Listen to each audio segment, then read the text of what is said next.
Seema, what's up?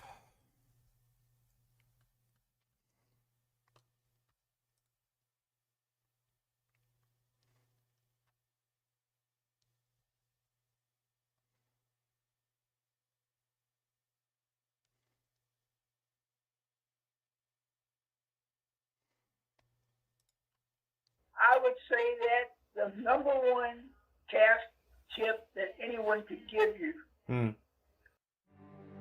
Watch this. I'm not going to get you. That wasn't a mainstay. That was basically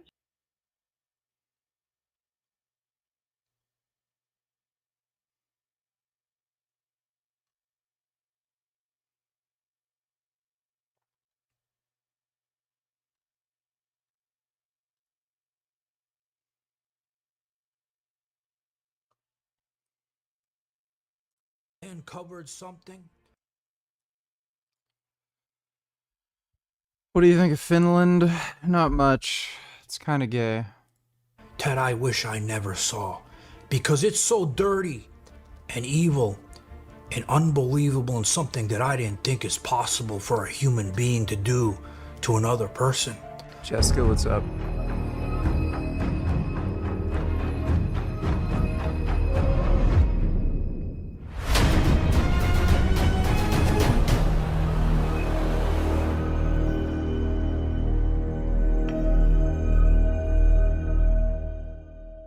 So do you guys know who this King Azuli is?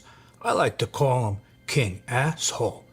The Shaolin monk trained kung fu fighting Batman wannabe. Piece of shit. The man who spams his whole life of lies across the internet for internet fame. You guys know this asshole, right? But if there's one thing I think this asshole was telling the truth about, it's how that old man, Chinese guy, in the restaurant, how he fell in love with him because he was so special. Because that explains a lot about this idiot. Eventually, the owner fell in love with me, and he said, that kid is special. Yeah, I'm not on steroids, stupid. So... That poor old man, he just wanted to love him a long time. Like that Sharmuta on the street said. Me so horny. Me love you long time. Now he makes up so many lies about his life. I think he starts to believe his own bullshit and thinks this fantasy is real. Chinese man falling in love with him, teaching him kung fu in the back of the restaurant. And I would come to him. He would move all of the tables, and he would teach me kung fu. And I was 10 years old. It was different, and I loved it. Worked for the FBI in counterterrorism. Beat off 30 men at one time. I didn't even think that was possible. It must take a lot of skills to do that. I don't know how he did it, that asshole. There's so much shit, I can't keep up with it. Now, like I was saying, he does this all for social media fame because he's trying to sell programs to kids to try to teach them to become men. But while I was investigating all the bullshit lies this asshole's telling to see if any of it's true, I uncovered something that I wish I never saw, because it's so dirty and evil and unbelievable, and something that I didn't think is possible for a human being to do to another person. The last thing this asshole should ever be doing is anything involving children. And now I'm gonna show it to you. I got my ass kicked one time in my life. I was 13 years old. I got jumped by about 30 guys outside of a house party. After that, I purchased an Uzi. Nobody ever jumped me again. Nobody ever said anything again. I was ready to die, and I was ready to take everybody with me. The fuck out of 6 of them. A guy pulls out a gun, and tells me to stop. I look at it. Who the fuck would ever take this retard seriously? And I say, shoot me. I'm not gonna shoot you. What's your name?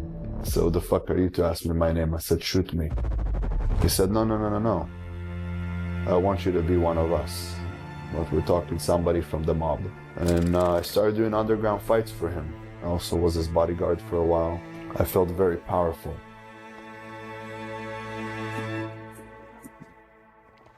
So while I was investigating to see anything of this asshole's claims, if any of it is true, right?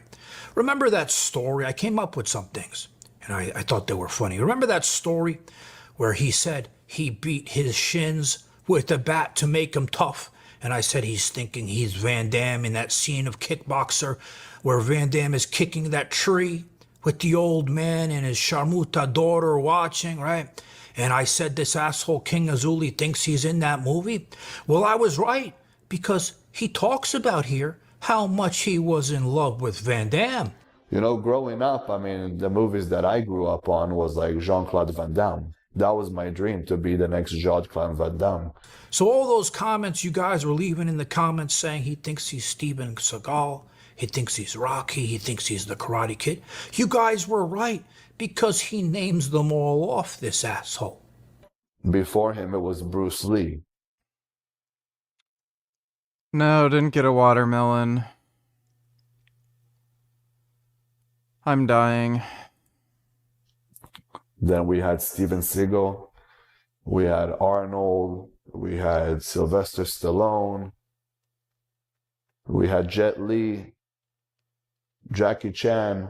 So then, you know what he says? He said there was one time in his life Daddy got his ass kicked. So you know what he did? He said he went home and got an Uzi and took it out on all the kids in school, and nobody ever fucked with him again. Who does he think he is, Scarface? I got my ass kicked one time in my life. I was 13 years old. I got jumped by about 30 guys outside of a house party. After that, I purchased an Uzi. Nobody ever jumped me again. Nobody. How would he have even afforded an Uzi? This would have been after the US machine gun bans. Like, they're expensive. Nobody ever said anything again. I was ready to die, and I was ready. Even pre-ban. That's an expensive gun for a 13-year-old to be able to afford. Like, this is just stupid. If he could afford, like, a few grand for an Uzi, he would have just bought a car. To take everybody with me. Then it gets even better. Now he says he's in a bar. He fucked up 6 people at the same time. Hey, it's more believable than the 30 he was claiming that he beat off, right? He said while he beat up those 6 people, somebody came up to him, and he was a mob guy from the mafia, and he wanted to hire him to become an underground fighter. And went into the world of doing underground fights. And doing underground fights was... Yes, I am such a tough badass, and I can beat up everybody. So I decided to do underground fights where I would make no money, as opposed to going into the UFC where I could become a millionaire and be famous, because that's just not alpha enough. The best fighters are people who fight for free at, like, a place that dudes hang out or something. Amazing for me, because I fought people that were much older than me. I was 16 years old, but I was making about $2,000 to $3,000 a fight. So I started doing underground fights at about the age of... Pro fighters aren't even making that much money per fight. So yeah, cool story, dude. 15. The way it started, I was at a hookah bar. So I got into it with some of these guys, and I ended up beating the fuck out of 6 of them. They were all older than me. A guy pulls out a gun and tells me to stop. I look at him and I say, shoot me. I'm not gonna shoot you. What's your name? So the fuck are you to ask me my name? I said, shoot me. He said, no. I want you to be one of us. And when he found out I was 15, he was shocked. But we're talking somebody from the mob. And I started doing underground fights for him. I also was his bodyguard for a while. I felt very powerful. He thinks he's Van Damme and Lionheart now. So this is where the story turns. So, what did Frankie do this time? Well, there's some updates with his beef with that Dr. Taban guy, so we're gonna cover that in a minute. We're gonna watch that vid next. Thanks for the donation, James. And I wanted to go back to the beginning where he claims he was in prison, right? I wanted to see if he ever was in prison or if it's another one of his bullshit stories, because he's only talked about it once. And he said that he went to prison for something that he didn't do. And after that, I got arrested. I got arrested for something that they said that I did, and I didn't do it. Was it true? Did he go to prison? Yeah, he was telling us the truth on that. But he lied to all of us when he said he didn't do anything. And now I'm going to tell you the story of exactly what he did. Now, a warning, before I tell you guys this story, I've been doing this for a long time, and I've seen and I've heard lots of things, but never have I uncovered something as dark, evil, and sad as I did when I was doing this. So prepare yourself, because this is not a joke, this is not funny, this is actually a serious story, and I want you guys to prepare for what I'm going to tell you. He was 18 years old. He went to a party with his brother and a bunch of his other friends. They see a girl there, 15 years old, a cheerleader, beautiful girl from high school. The party, they're all there having a good time. Him and his brother and the other friend and a few other people tell the girl, hey, come back to the party at my parents' house. We'll stop by the liquor store. We'll get some liquor. We have fake IDs. We'll have fun. We'll party. So the girl listens. She goes. She's naive. And I don't think she ever expected to happen what happened. Ben, King Asshole, his brother, Dylan, and another kid, they're all Israeli, so I guess they're very close. They all took turns taking advantage of her. I have to be careful with what I say here. In every which way possible. I'm talking from behind, the mouth. It's really bad and it's really hard to say, but they all took turns on her. She was a 15-year-old virgin. Very, very sad story. I'm gonna show you guys here some of the documentation, but I have to be very careful in how I show this on YouTube. What a surprise. The fake alpha male is a genuine piece of shit like Andrew Tate. This is a lawsuit by a young woman stemming from a brutal R and S assault committed against her by defendants Ben Azuli, Dylan Azuli, both of them are brothers, and Mayor Varid, who was their friend, on July 13, 2008, at the home of defendants David and Rachel Azuli, which are his parents.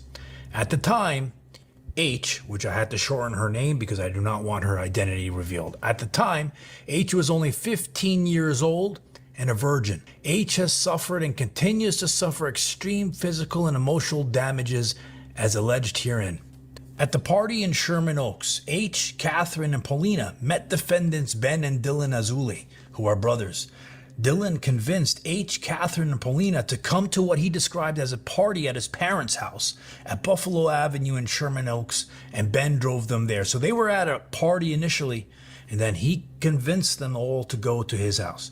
A highly intoxicated H is repeatedly and forcibly R'd by at least 3 of the defendants, while the others stand by and watch. H was forcibly dragged into a bedroom by Ben, who stripped of her clothes, forced her to perform OS on him, and then oral blank on her against her will. Ben then proceeded to brutally force himself upon H, beating her and R'd her against her will. Other boys, including Dylan and Mayer, watched while this was going on, but made no effort to stop Ben. In fact, each time she attempted to escape, she was pulled back into the room and subjected to further S assault.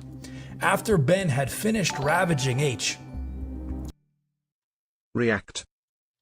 Back in September of 2012, a pro-Israel lobbyist, he's part of this think tank that tends to push narratives that are favorable to Israel and Israel's foreign policy. His name's Patrick Clausen. Was speaking at an event. It was the Policy Forum in Washington, D.C., and he was talking about what could be done to go to war with Iran. I'm not even kidding. So this is 2012 under Obama. Remember, 3 years later in 2015, Obama did one of the best things in his presidency, which was get Iran to sign a nuclear deal. They stopped enriching their uranium. Unfortunately, Trump ripped up that deal in 2018, which led to Iran enriching uranium. But nonetheless, 3 years prior to the Iran nuclear deal, they want it both ways. They keep saying Iran didn't have a nuclear weapon and wasn't about to make one, but then they say they were, but it's Trump's fault. And they have those same stories at the same time. Here's what Patrick Clausen had to say. Take a look. I frankly think that crisis initiation is really tough. And it's very hard for me to see how the United States president can get us to war with Iran. Which leads me to conclude that if, in fact, compromise is not coming, that the traditional way of America gets to war is what would be best for U.S. interests. Some people might think that Mr. Roosevelt wanted to get us into World War II, as David mentioned. You may recall we had to wait for Pearl Harbor. Some people might think Mr. Wilson wanted to get us into World War I. You may recall he had to wait for the Lusitania episode. Some people might think that Mr. Johnson wanted to send troops to Vietnam. You may recall we had to wait for the Gulf of Tonkin episode. We didn't go to war with Spain until the until the Maine exploded. And may I point out that Mr. Lincoln did not feel he could call out the Federal Army until Fort Sumter was attacked, which is why he ordered the commander at Fort Sumter to do exactly that thing which the South Carolinians had said would cause. It would be best if somebody else started the war. Okay.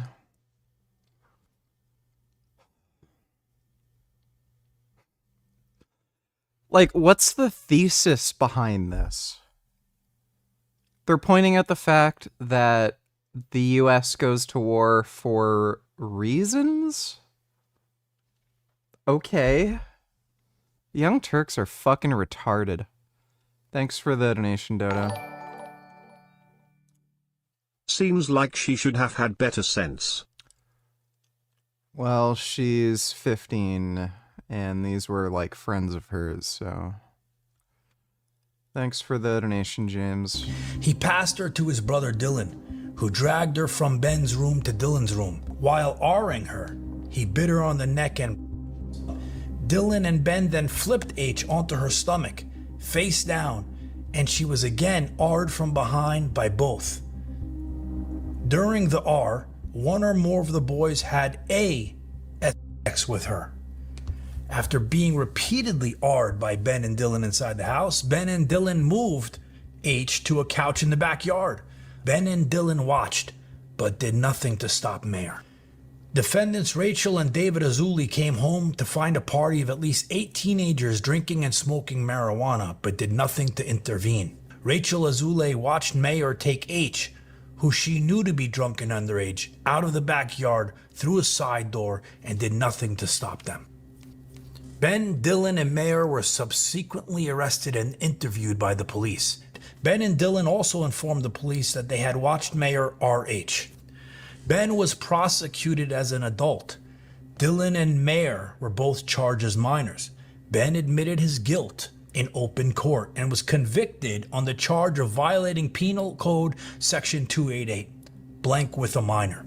Dylan also admitted his guilt and was convicted in a juvenile proceeding on a charge of violating Penal Code Section 261, R of an intoxicated unconscious person.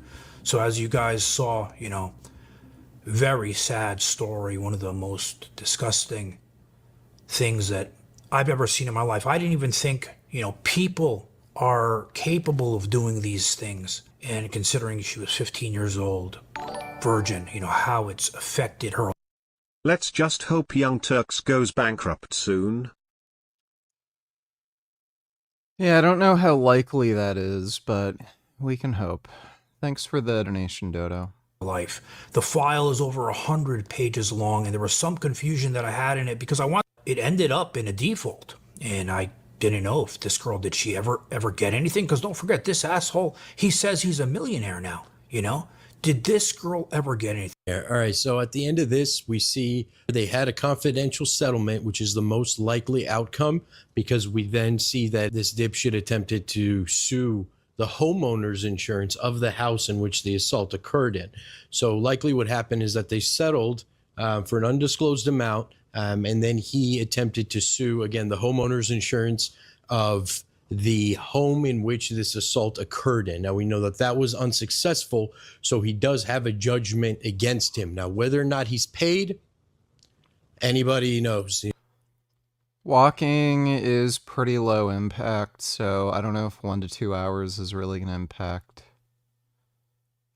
like your lifting performance. That is a fair bit of time to walk, though. You know, I doubt it. Looking at his track record, as I'm sure you saw, got quite the laundry list of open and closed cases just out of Los Angeles County. So We knew, you know, if this girl, if about this story, because like I said, this. So that guy's a real genuine piece of shit. It's weird how all these alpha males are like rapists. Yo, this gets crazier and crazier. I'm literally lying in bed at 2 p.m. on pain medication because my eyes hurt so much.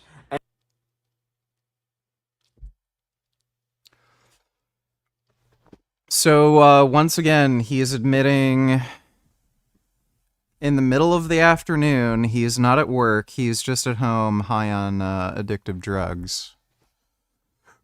Yeah, Frank's not doing too well.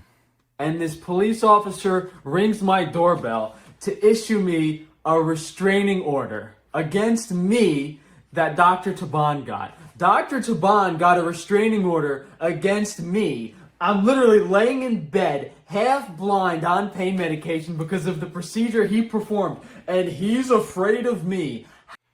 By the way, Frank's saying he's half blind, but he still has a driver's license, and he's been driving.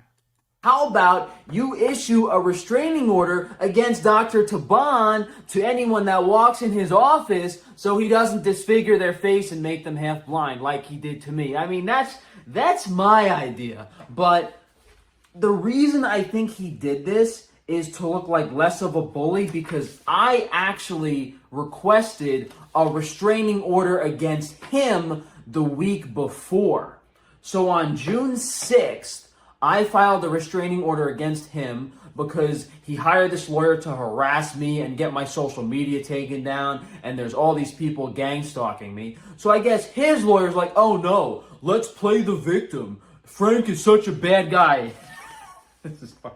This is fucking comical. It's actually comical how delusional and psycho and crazy these people are and what they do. Oh yeah, Frank Tufano is such a danger to society. He's 33 years old with no criminal record, has never harmed a fly. And the procedure was formed 2 years ago, and now he's getting a restraining order. Seems kind of strange to me. But hey, they gave it to him. They gave it to him. He made me sound really dangerous. Really dangerous. So, I'm going to read. This is what Dr. Taban said. Frank Tufano is a volatile person who seems to have a mental illness. He is filled with conspiracy theories about secret societies and the Illuminati. He thinks lawyers, judges, wealthy people, people who remove content at Google are all part of this, and they are all against him. He is constantly suing people for unfounded reasons, and he filed a lawsuit against me because he was dissatisfied with the results of plastic surgery. It's not a problem that he filed the lawsuit. The problem is the other behavior he's filming and sharing online in addition to threats being made. So all of those things Dr. Taban just said have nothing to do with his personal being, let alone his personal safety. Frank Tufano posted a video of security escorting him out of the DMV after he caused commotion. Security told him he'd be arrested if he returns. I mean, I shouldn't even have to explain that because that has nothing to do with Dr. Taban, but I went to register my vehicle at the Binghamton DMV because I have a New York driver's license, but they had a problem because I was submitting an out-of-state form. The whole story is nonsense. I literally went to another DMV in that exact same video and submitted the forms and had no problem, and it's very strange he didn't include that in the statement. He posted a video being rude and belligerent to law enforcement when they pulled him over. Several police cars arrived as backup because of his behavior. Why didn't you tell the part when they let me go? Because they were in the wrong? Completely ridiculous. Another video, he's angry at UPS and he films himself swearing repetitively and threatening that he is going to unalive someone. What was that? The video from like 4 years ago where UPS destroyed $15,000 worth of my packages? Again, what does that have to do with this doctor? Frank Tufano rants about me online and his unhinged behavior have me concerned for my safety and the safety of my family. Well, I mean, there's no physical threats against him. Nothing's ever been said against him. Frank Tufano has posted numerous videos with slanderous misinformation about me and states he will take it down and stop posting only if I pay him millions of dollars. We'll see what the court says, buddy. We'll see what the court says. Everything I have stated so far has been completely factual. I have only stated the procedures that Dr. Taban has performed on me, what my results were, and that most people would, the actual surgical definition of botched, I believe most people would agree with. So there's been no information or nothing slanderous stated. He also emailed that extortion request. Extortion is a lot different. We already talked about extortion in another video. He has a sizable social media following, and he's riling up some of his less sane followers who are now also saying inappropriate things about me and saying they are encouraging him to take action against me. Why didn't you tell the officer that you actually had my TikTok taken down for stating facts? My social media account that I spent years and years building. He still doesn't have any proof that Dr. Taban or his lawyer had anything to do with that. For my health and nutrition content was taken down because you don't want people finding out about what you did to my face. Dr. Taban, everything, this is your own doing. All I'm doing is showing people what you did to my face and explaining that I'm half blind and I have vision problems. You did it. Tough luck. Nothing's being made up here. There are followers online who enjoy the online spectacle and saying things like, no, man, I don't want it to end. This guy is just, dude. Another follower saying, I've seen comments on Okay, so he's saying that people online are saying things about him. Okay, go get it. Dodo donates, you heard Trump announce total ceasefire between Iran, Israel, and U.S., right? And with no end. So Trump is saving the Islamic regime and cock-blocking Israel yet again. Is Avi happy at that Trump waited 9 days to strike Iran? They evacuated uranium now, ceasefire. Well, kind of depends what the terms of the ceasefire were, you know? So I'll withhold judgment until we know more. Thanks for the donation, Dodo. Dodo donated $2. تحلیلگران جهان خشم خود را از آغاز یک جنگ دیگر توسط این رژیم ابراز کردند. من دیگه حالم از اسرائیل و اونهایی که اعمالش رو عادی سازی و یا توجیه میکنن به هم میخوره. این کشور تشنه خونه و مشابهی. اگر ترامپ به قدرت برسد همین اتفاق میافتد و به همین دلیل Yeah. It's so ridiculous. Have you been part of the Free Palestine movement? Yes. Did you see Al Qaeda thanked you guys? No, I didn't see that. How do you feel about that? I guess that's pretty cool. What is Al Qaeda most known? I don't even know. Is that the accident? The accident? Yeah, in New York? Yeah, 9/11. 9/11. Okay, I was scared to say. I didn't know. Okay, interesting. Have you been part of the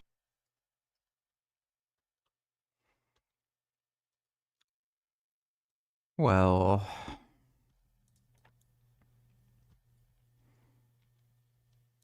it's our first trip together. Hey, everybody in first class. I thought he was getting us first class tickets, but he lied. Well, we all the way at 38 B. But at least y'all separate. They gave y'all.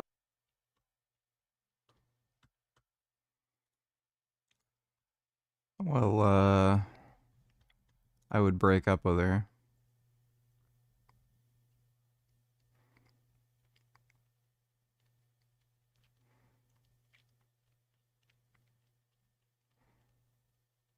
When Curtis first joined the case, Jeannie had a strange bunny walk and other almost inhuman characteristics.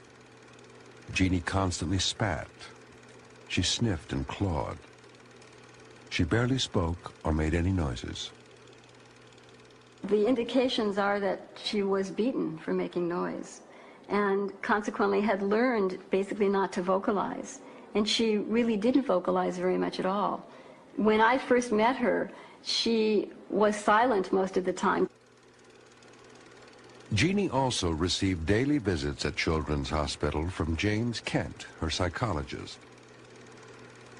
Kent recalls first meeting his new patient. I was captivated by it. That's pretty fucked up.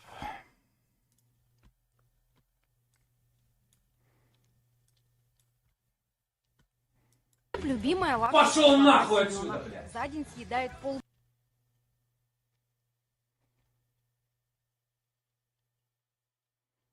булки. Готово.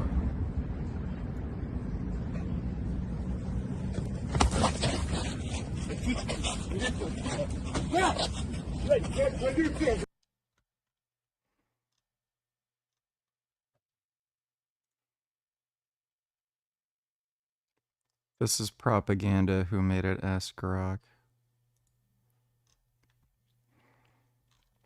I guess Grok didn't respond. Yeah, that's Russia. Thanks for the donation, Dodo.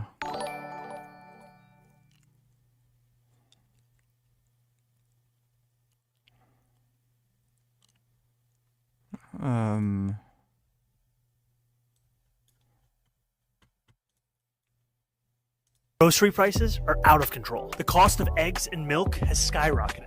Some stores are even using dynamic pricing, jacking up the cost over the course of a day depending on what they can get away with. It doesn't need to be this way. I'm Zahran Mamdani, and as mayor, I will create a network of city-owned grocery stores. It's like a public option for produce.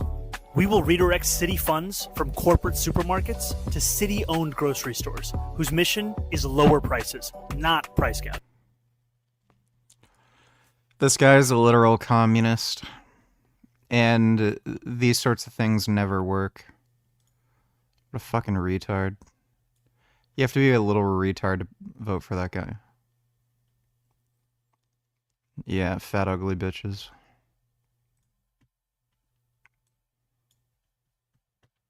For my safety. Put the phone down. Do it. Uh-huh.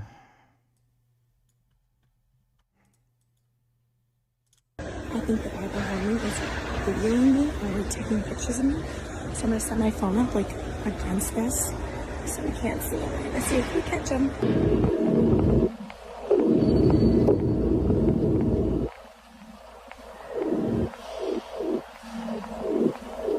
Excuse you? Did you just take a couple photos of me? Excuse you? Excuse me?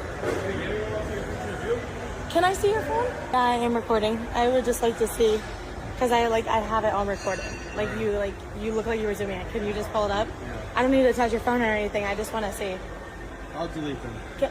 So you were? Yeah, I'll delete them. Can I see? Can I please delete them myself? Because I'll delete them. No, you can go when you're recently deleted. So I'd like to do it, please. Don't do that to people.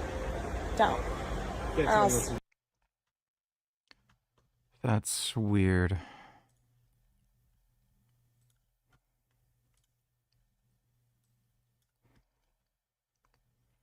was talking with a Jewish friend, noticed historical power, and when Jews no longer feel safe, the city and leave often collapses culturally and economically.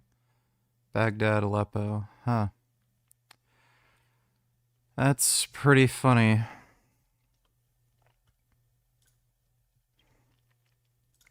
Thanks for the donation, Dodo. Did Plastine really just showcase that creep? How can SJWS defend that country now? Well, that was Iran. But, yeah. Thanks for the donation, Dodo. Sorry for being a bully. Don't interrupt to my donations anymore. Okay. Thanks for the donation, Dodo.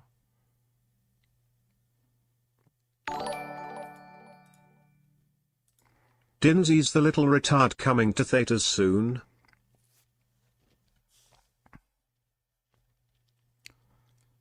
Not sure if they're actually making that movie, but thanks for the donation, Dodo. Restraining order against them. I have nothing to do with what people are commenting online. I've been receiving an influx of anonymous email threats these past few days. In his videos, Frank called on followers to show up to my... Dodo, don't you tell her his religion of peace?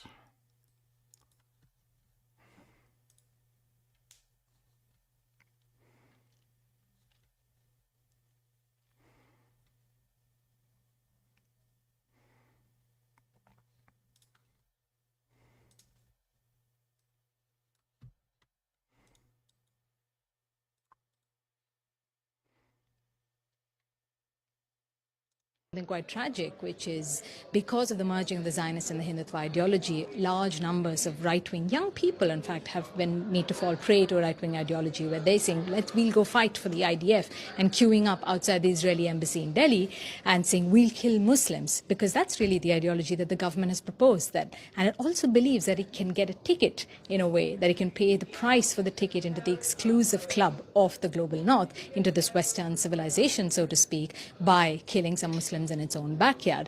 But of course, the response from both actually everyday common Israelis has been brutal and racist, where on social media, as soon as they heard about this, they've gone, we don't actually want dirty Indians to be coming here, tagging the IDF and saying, don't let them into our army. Our army is pure. That is very weird.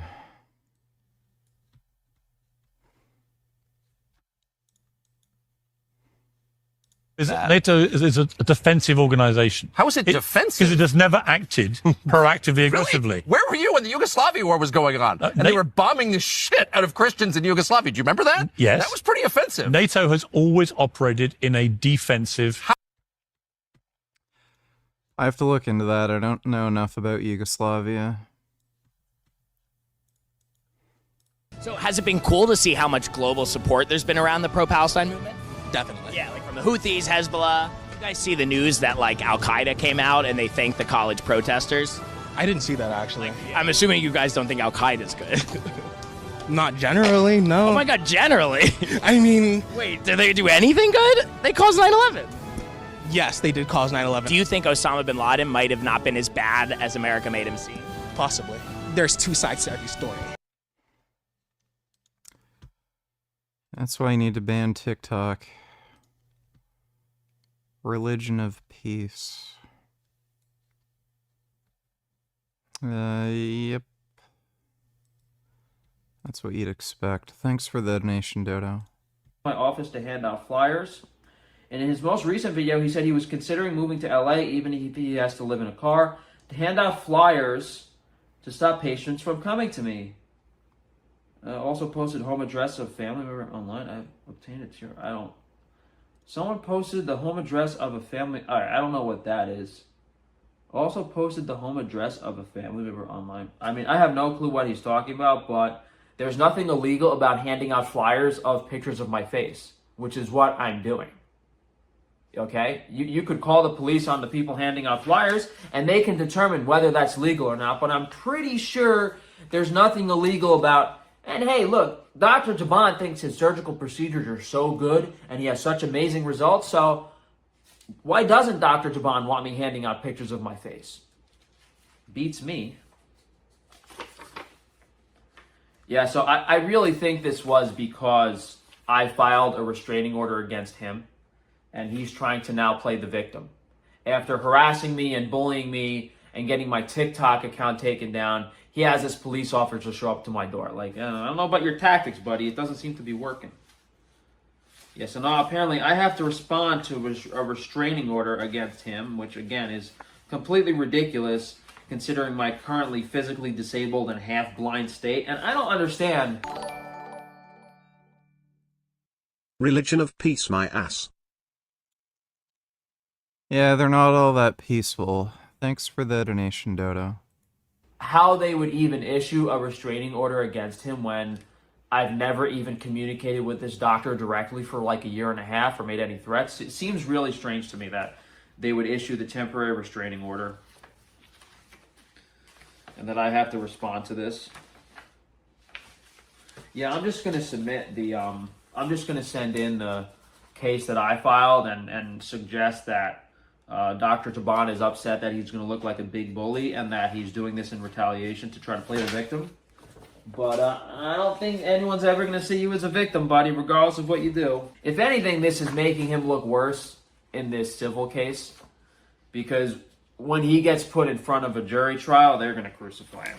This just seems totally out. Like, how out of touch do you have to be to do this shit? Continuing to harass me, like... And this is exactly why you shouldn't get plastic surgery. These people will do absolutely crazy fucking shit. They'll ruin your face, destroy your life, make you physically disfigured and disabled, and then continue to harass you and destroy your life if you try to expose them for what they did to you. Relationship of parties. Doctor to patient. I performed surgery on him in November 30th, 2023. So it's like nearly 2 years later, and you're seeking a restraining order. Like, if anything unreasonable was going to happen, don't you... What does that have anything to do with it? Kid Butte and until I was listening to this stupid ass Nigiro. Comics are objectively better than manga, and it's not even close. It's always funny when people share that meme of, oh, it's so hard to get into comics, there's so many number ones, but with manga, you just start at chapter 1. But what people don't know is manga is a one-dimensional format. Well, you can start with chapter 1, but it doesn't get good until chapter 80. You have to skip this and do this, blah, blah, blah. No. With comics, you can start anywhere, anytime, it doesn't matter. Unlike that is completely untrue. I don't know what the fuck he's talking about. manga, comics aren't one-dimensional. There is a version of every single character that you will like. Do you want a Superman who kills people? You can get it. Do you want a Superman who's bright and hopeful? You can get it. Do you want a Superman who's grounded and human? You can get it. Do you want a Superman who serves Russia? You can get it. Manga is nowhere near as ambitious or as grand as comic books are, and they aren't as creative either. There's always new jumping points. There's always new status quos. There's a Batman that is literally a car. There's a Batman that's a dinosaur. There's a Batman that's a Green Lantern. There's a Batman that's a mentally ill guy who isn't Batman, but in his mind, he just thinks he's Batman. Manga is a one-dimensional, easy to understand format. Comics are just too advanced for a lot of people, and I wish people... This guy is, stupid. Thanks for the donation, Kid Boo.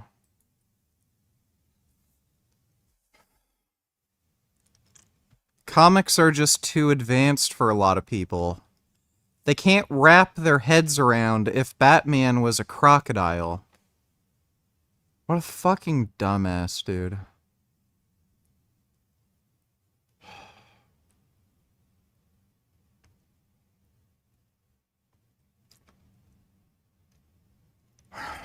Okay. Don't you think it would have, if there was any sort of physical threat or anything crazy happening, like why is he filing the restraining order now? And all of the stuff that he factually stated occurred months ago. This just makes him look bad. Everything stated in this is just stuff he pulled together months ago. And I'll say it again. I said it already, but I'll say it again. I think what's exactly happening here is he's trying to play the victim to look less like a bully in this lawsuit. That's exactly what he's doing. He realized he's been harassing me. It'll look really bad in front of a jury trial if he sees that I got a restraining order against him. So what's he trying to get a restraining order against me? That doesn't make any sense already. It would make some sense if he tried filing this restraining order before he pulled that TikTok stunt and before I filed mine, but this doesn't make any sense. This is a retaliatory restraining order to my restraining order. Abundant posting of misinformation about me on various platforms. Offers to remove the content and to stop posting if I paid him $1 million per year. Claims that I am a member of the Illuminati and Freemason secret societies. Did I ever say that? Did I ever say that specifically? Or did I say I'm getting gang stalked by... I mean, he's putting words in my mouth at this point. Falsely claims I'm responsible for negative and bot comments on his posts. Asked followers to harass me in person by handing out flyers outside of my office and advising patients to stay away. I mean, has someone handed out flyers outside your office yet? I don't think so. Advising patients to stay away? I actually didn't. Don't you guys remember? I posted the video with 2 eye patches on, and I said that I love Dr. Taban so much.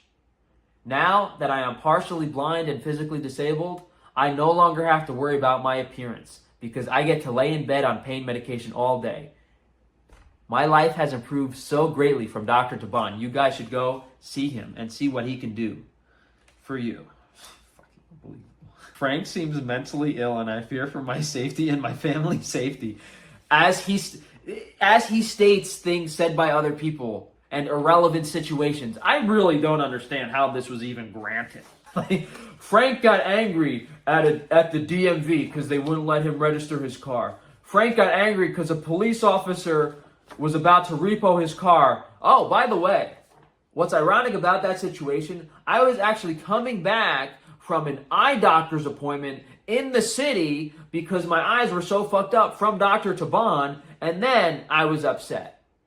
Hey, maybe if you never fucked up my eyes, I would never have to have driven back and forth from the city and gotten pulled over by that police officer. How about that one? Hey, me personally, I'd rather hand out flyers the rest of my life and see how much money these people lose. Who knows how much money these Beverly Hills oculoplastic surgeons will lose if I spend the rest of my life handing out flyers in Beverly Hills of my face of this before and after procedure, which is perfectly legal, but they'll probably lose hundreds. I mean, if I did it for the rest of my life, we're talking billions of dollars. If I handed out flyers for just a year or two, they're probably losing dozens of millions of dollars. So why would I care about this in any capacity whatsoever? I mean, this is ridiculous.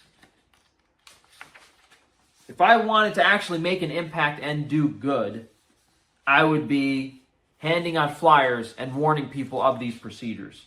That's what I'd be doing in retaliation to this procedure that was performed on me. So I don't know.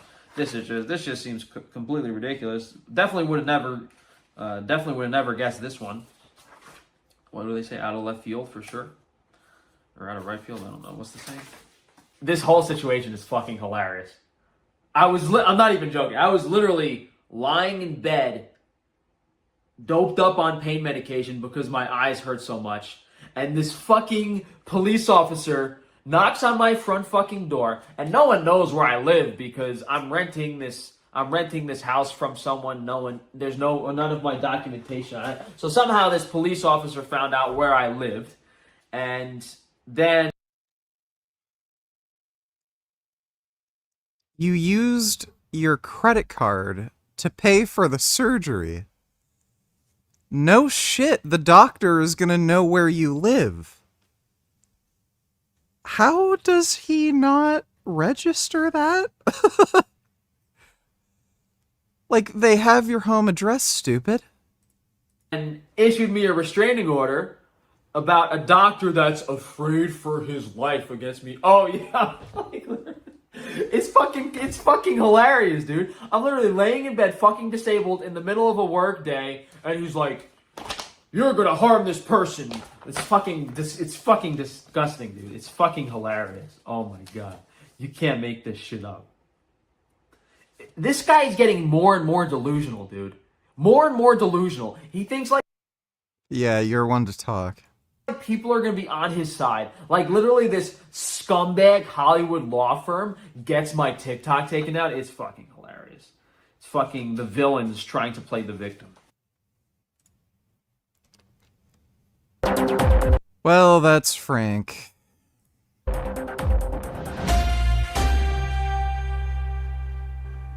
Hello everybody, welcome to Toasty TV, your global news channel. We have some more breaking news coming from the conflict in the Middle East. Just minutes before we came live, President Trump has made a major announcement in regards to a ceasefire between Israel and Iran. Of course, we're going to read the statement, but he didn't talk about the peace deal. He talked about the ceasefire specifically. But China, in the meantime, are kicking off because they're still worried about what's about to happen tomorrow, which is the clashes in the Strait of Hormuz. The Chinese Communist Party, who have been controlling big chunks of the contracts inside Iran. And of course, they don't want to lose out of all the power and control that they have, and this conflict is going to be affecting the Chinese influence and the Chinese economy. We're going to give you guys all the updates in this live stream. There's still a live ongoing development over the last 5-10 minutes since the president made the announcement of the ceasefire agreement. The Israeli Defense Forces have increased their military activities in Iran, specifically in Tehran as well. Let's go and discuss what's actually happening tonight. So the Iranian parliament, as we reported earlier, voted to close the Strait of Hormuz. Dodo, Donatellos, is there any circumstance you can see Jasmine doing this to you if you were still with her? Texting you, not me.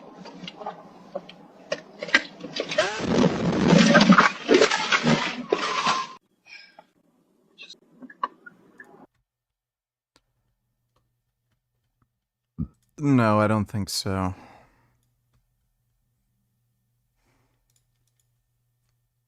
Does height matter in a guy? Yes, yes. If he's not 6'4" or above, he's not it. So you're judging guys based on something they can't change, though? Yeah, I'm sorry. All right, but I judge based on unnatural beauty. I see you guys got a lot of makeup on, so let's see what you look like without the makeup. Take it off. No, that's disgusting. No. Height is equal to makeup? No, it's actually not. That's the point. Because you guys can change how much makeup. I can't change my height. So you're judging based. Yeah. It's tough, right? Yeah. So just take back height matter. No, I stand on it. Then take the makeup off. No, because I'm going to the next bar. I can't. So you don't look good without makeup, is what you're saying? I do, but like not as good. All these girls that do this, they act all confident, and then they see themselves on the video later, and then they comment. Please react. Bitch-ass Mexican spic protesters, they work in a meat packing plant too. They should be arrested. Gracious Senior Gaylord LLLL come. I'll take a look at that in a minute. Thanks for the donation. Richard is a gay faggot.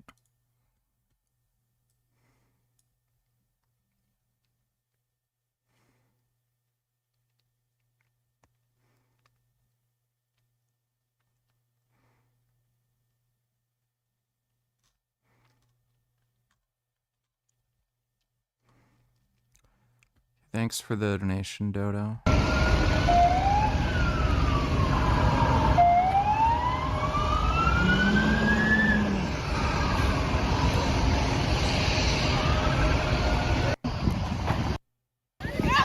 the fuck out of here, pussy!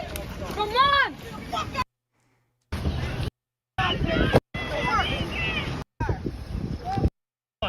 I'll break it more, bitch! I'll break it more!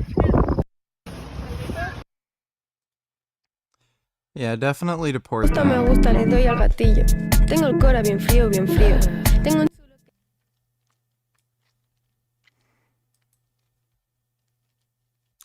That's great. Thanks for the donation, dude.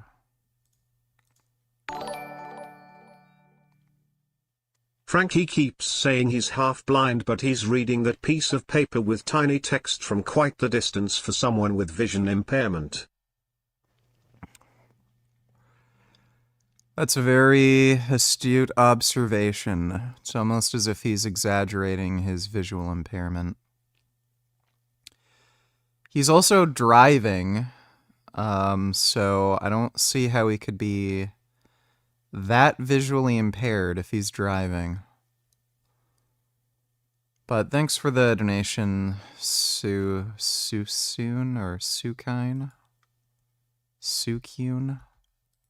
Which is obviously between the Persian Gulf and the Gulf of Oman, which is obviously a very, very sensitive area for nearly 25% of the whole world's oil, by the way, and a massive area for commerce, global commerce. Now, having said that, the Chinese Communist Party are furious with the Islamic Republic because they thought that they could control these nutters. Well, they seem to be struggling with that.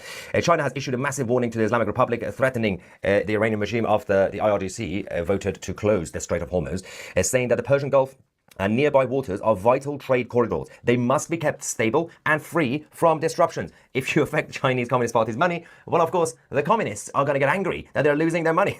The irony of the CCP. Anyway, so China are threatening the Iranian regime. Now, it's unlikely at this point, especially after President Trump's announcement in regards to ceasefire, it's unlikely that the Iranian regime will actually go ahead with the plans to close the Strait of Hormuz, especially after tonight's theater, which was a couple of ballistic missiles being launched towards Qatar and the US bases in the Middle East.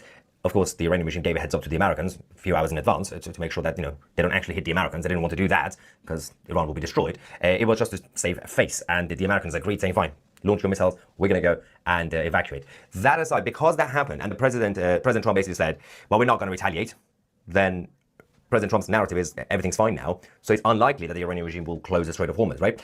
Because it's also going to affect them. In case you don't know, the area, as I said, is extremely sensitive. If it's blocked, 50% of China's and 44% of India's all imports would take a massive hit. Now, meanwhile, while the president, and I'm going to read President Trump's statement, which is posted on Truth Social in a second, while he posted that apparently the ceasefire agreed, Israel is escalating their military activity. They've just issued this, they've been dropping these leaflets in Tehran, issuing an evacuation order to the residents in Tehran's District 7, which is in Shariati and Engalab streets, which Engalab, of course, is one of the major streets in Tehran. This is the red area that you can see, saying that civilians only have hours to leave before the airstrike starts. Of course, this starts after everything else that's happened over the last few hours in the capital, major counterterrorism operation by the Israeli Defense Forces. So yeah, urgent warning to all people located in District 7 of Tehran, based on the area marked in red on the attached map. Your presence in this area will put your life at risk. So, and we are now getting updates, and images and videos are coming in that the Israelis are hammering the capital once again. Things are escalating quickly, but we also have this recorded tape from Mossad. Dodo and tellers, they're all liars and grifters. Let me see. No new wars. No new wars. At least he hasn't started any new wars. Remember how I got you no new wars? Maybe you libs should recalibrate. And remember the guy that brought you no new wars. Kyle Klinsky's a fucking retard.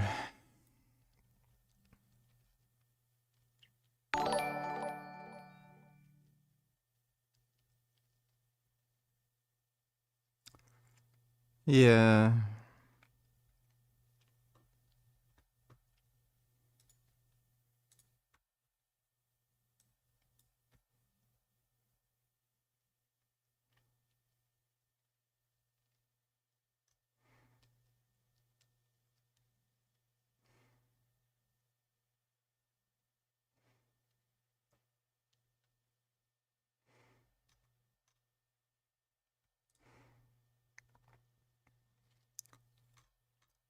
That's funny. The robo-taxi thing is a fucking scam.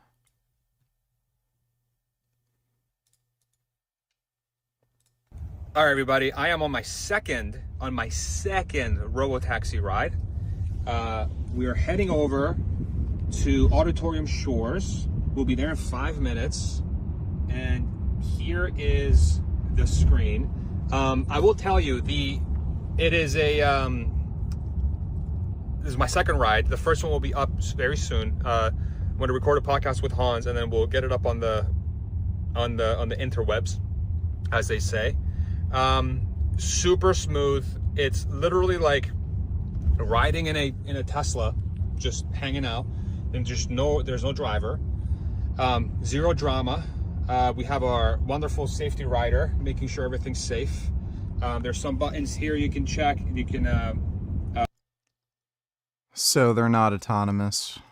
Sort of like look at the AC. You can look at the app drawer. You can also listen to your music. So this is actually connected to my thing with my account, and I was listening to Metallica on my Cybertruck, and because I connected with my account to the app, the RoboTaxi app, it just preloaded all the settings that I have tied to my account, to my profile on my Cybertruck. Oh, cool. Sounds like a good way to steal people's data. And yeah, it's just so smooth, just no drama, hanging out. There's no driver. There's no like ghost person up there for all the people that are like, you need LiDAR to get this going. Guys, look, there's like nobody there, all right? There's nobody there. But yeah, and they deserve every bit of how smooth it is. So it's not even autonomous. Thanks for the donation, Dodo. 21st Century Teller's doctor or engineer.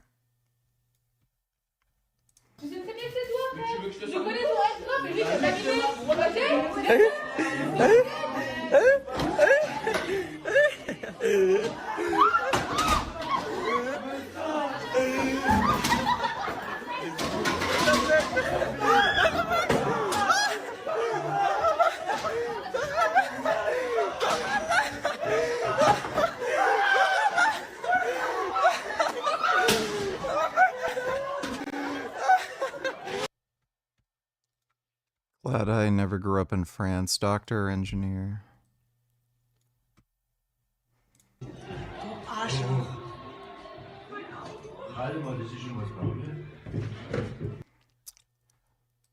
That's why you don't give up your guns. اقسم بالله العظيم اقسم بالله العظيم قدامكم اسبوع ان ما تعدى الوقت والله العظيم لا اقف ساعه اراده وخلي الشمس تضرب خلني اموت.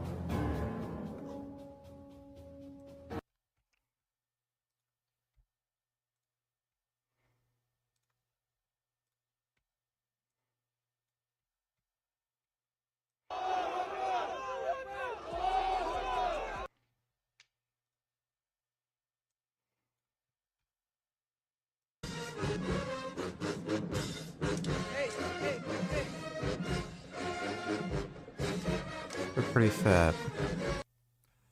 Thanks for the donation, 21st.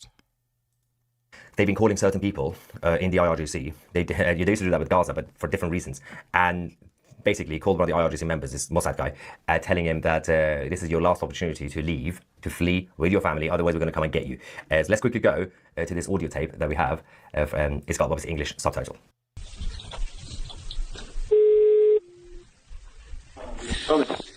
الو سعادت سعادت سلام علیکم سعادت سلام علیکم داری من از کشوری زنگ زنم که 2 ساعت پیش سلامی باقری و شامخانی رو فرستاد جهنم الان برات بهت پیشنهاد میکنم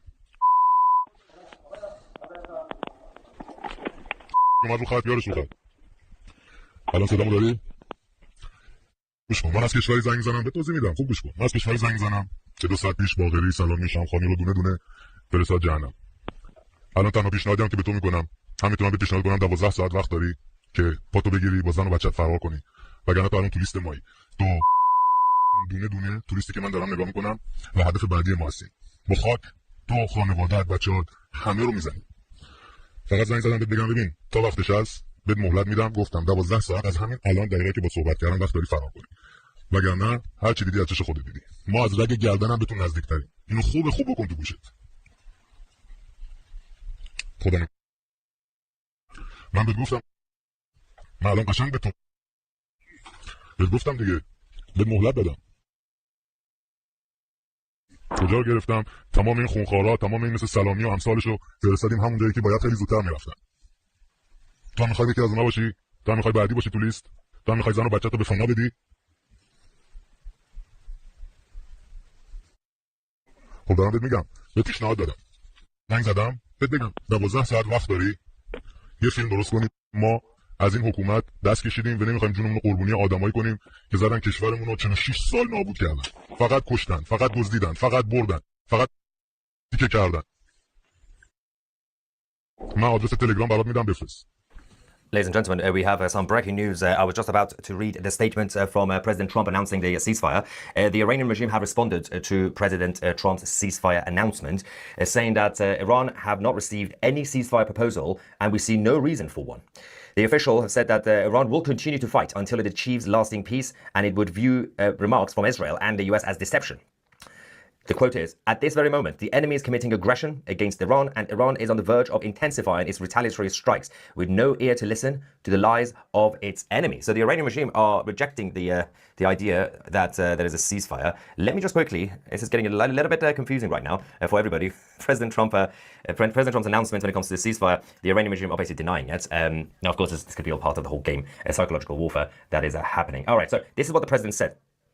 Congratulations to everyone. It has been fully agreed by and between Israel and Iran that there will be a complete and total ceasefire in about 6 hours when Israel and Iran have wound down and completed their final missions. For 12 hours, at which point the war will be considered ended, officially Iran will start the ceasefire, and upon the 12th hour, Israel will start the ceasefire, and upon the 24th hour, an official end to the 12-day war will be saluted to the world. During each ceasefire, the other side will remain peaceful and respectful.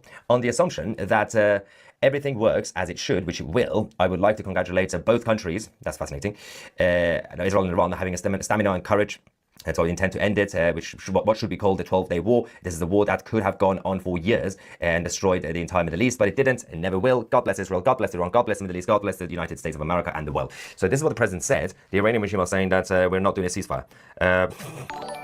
So let's see what happens within the next 6 hours.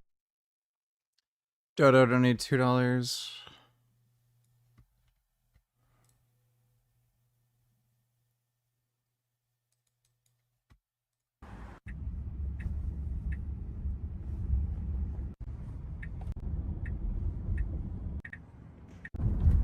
Subscribers and staying late. Mine is blown right. It's only a matter of time before one of these things kills somebody. New York City election day is tomorrow. Good luck, everyone. Yeah, that communist is... Since it's New York, wouldn't surprise me if he wins. Polls for the primary that will determine which of the 11 Democrats running will take on New York City Mayor Eric Adams in November. The race has shaped up as a contest between a well-known establishment figure seeking a political comeback and a rising young Democratic socialist who has mounted an unexpected challenge. William Brangham has this preview. Have you heard of Zoran Mamdani before? It's a question many New Yorkers can answer affirmatively now. Ever since Zoran Mamdani, the 33-year-old assemblyman from Queens, surged to become one of the biggest surprises in this New York mayoral primary. We need a mayor who's going to fight to lower the cost of living for New Yorkers and actually stand up. Driven by an army of volunteers. Does he get it right all the time? Nobody does, right? But I think he is our best chance at having a New York City that is livable and affordable for everyone. 758. Andrew Cuomo. Andrew Cuomo was governor of New York for a decade before resigning in 2021 after a flurry of sexual harassment allegations. The moment he entered the mayor's race, he was instantly the presumptive front-runner, riding high on name recognition and support from many unions and local officials. Very different backstories between the two frontrunners, but also it's a reflection of what do voters as consumers in the political market, what do they really want? Trip Yang is a Democratic strategist in New York. He's not affiliated with any of the mayoral candidates. Andrew Cuomo is running on managerial experience.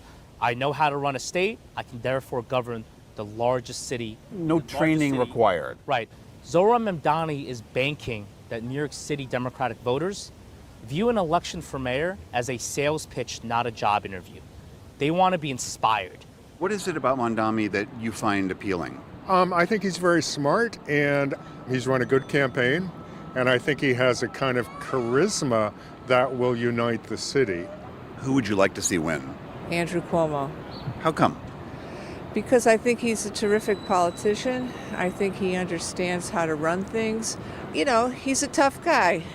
In today's soft world, you're not. That reputation for toughness and experience also comes with a heavy load of political baggage, something Mamdani skewered him for. He accused me of sexual harassment. In many ways, they represent the looms large in this campaign, with candidates weighing in on everything from immigration policy to the recent bombing of Iraq.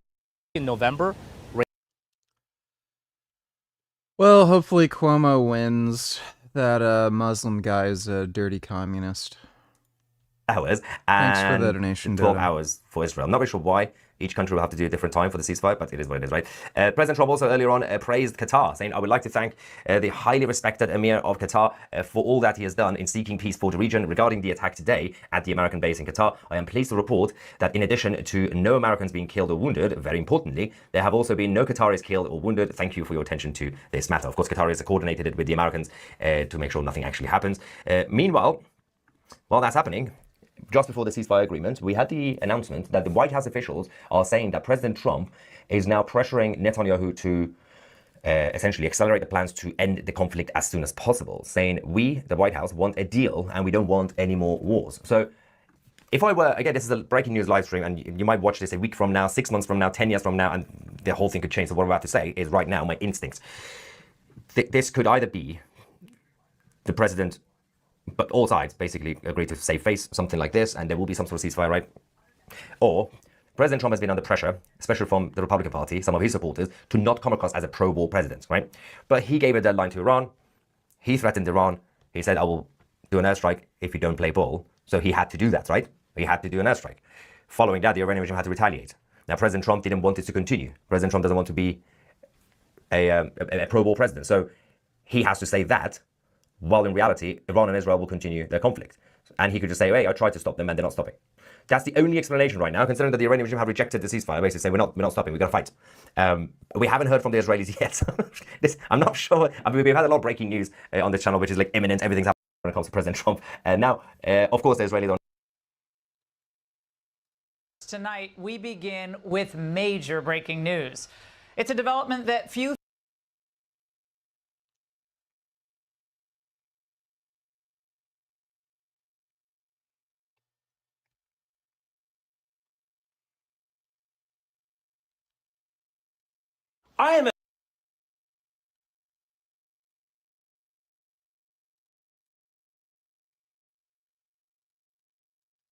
thought was possible even a few days ago.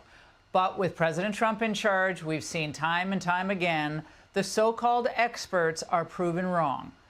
President Trump says Israel and Iran have agreed to a full ceasefire taking effect in just a few hours. In a Truth Social post in the last hour, the president wrote, "Congratulations to everyone. There will be a complete and total ceasefire in approximately 6 hours from now, when Israel and Iran would have wound down and completed their in-progress final missions for 12 hours, at which point the war will be considered ended."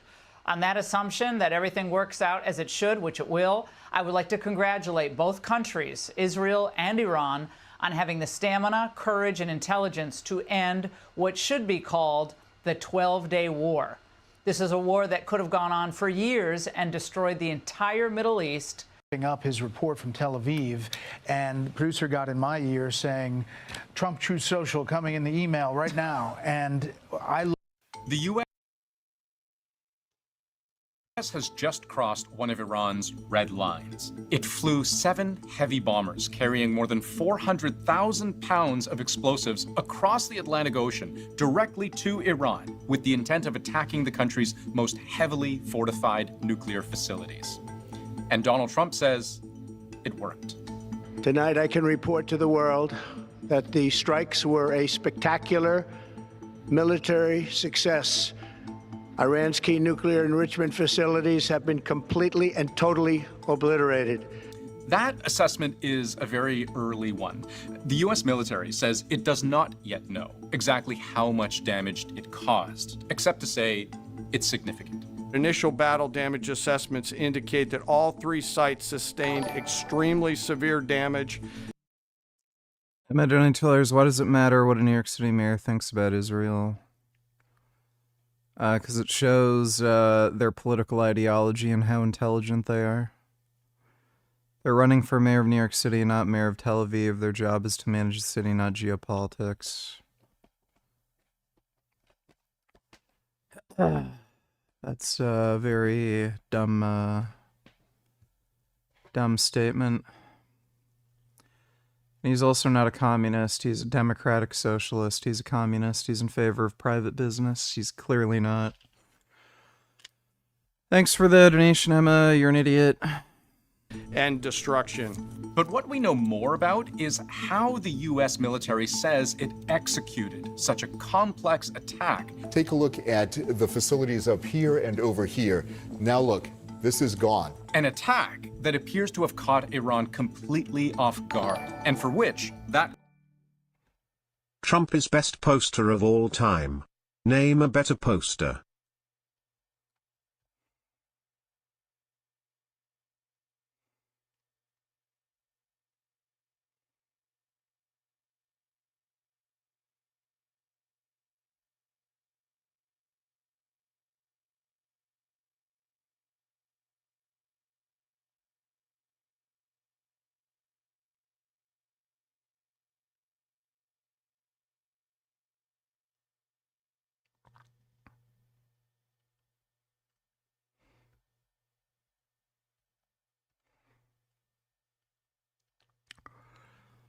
Yeah, if only he'd more regularly give that energy to Russia.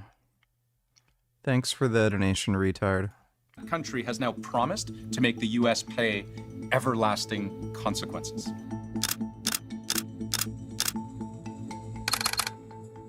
This is a plan that took months and weeks of positioning and preparation. It took a great deal of precision. It involved misdirection and the highest of operational security. What Defense Secretary Pete Hegseth, along with America's top general, Dan Kane, laid out for reporters at a Pentagon press briefing was a plan whose success relied heavily on secrecy. In and out and back without the world knowing at all. At midnight Friday into Saturday morning, Operation Midnight Hammer would begin with a large strike force of B-2 bombers, leaving Whiteman Air Force Base just east of Kansas City, Missouri. This was the first attempt to fool anybody watching. As part of the plan to maintain tactical surprise, part of the package proceeded to the west and into the Pacific as a decoy. Yes, this mission started with a fake-out, and we can tell, at least anecdotally, this westward flying decoy was noticed. Social media is full of avid military plane spotters, like this one, posting tracking data of what they're seeing in the sky. And as the US military had hoped, much of the focus appeared to be on the planes flying west. The easiest assumption would have been that they were deploying to Guam, Anderson Air Force Base. For Americans, one of the most important forward operating bases west of Hawaii with almost unrestricted airspace. And look at these headlines from just before the attack. US officials revealing to reporters that yes, as Trump mulled over a possible strike, he would indeed be deploying B-2 bombers to the region. Because from Guam, those warplanes could fly to another US base, Diego Garcia, in the heart of the Indian Ocean, and a critical staging ground for military missions in the Middle East. Operation Desert Fox in Iraq, the war in Afghanistan, even during the Iranian Revolution in the late 70s, Diego Garcia, the island, was seen by the US as a kind of unsinkable aircraft carrier.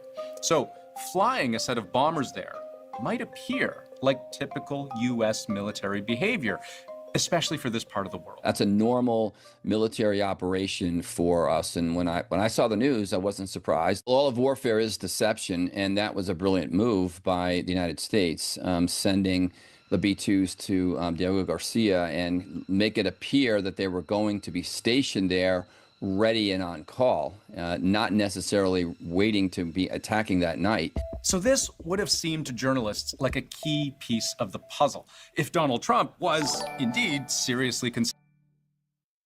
Can you describe what's wrong with Frankie's eyes? I don't see anything unusual about them. Or is he just exaggerating?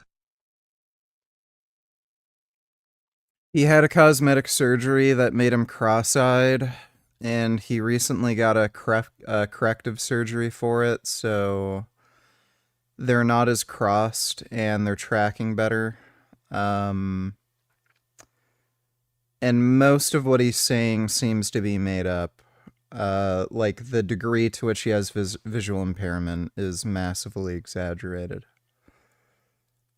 He's been driving a car, he can read just fine. So he's just kind of a whiny, attention-seeking retard. But thanks for the donation, Soon. Appreciate it.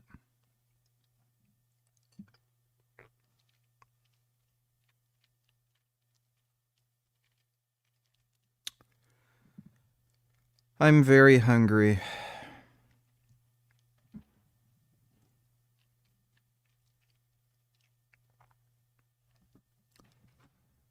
Very hungry. Very tired.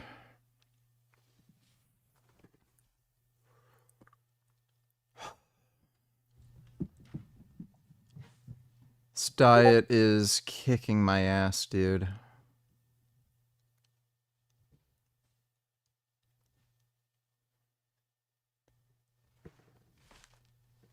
Gummy.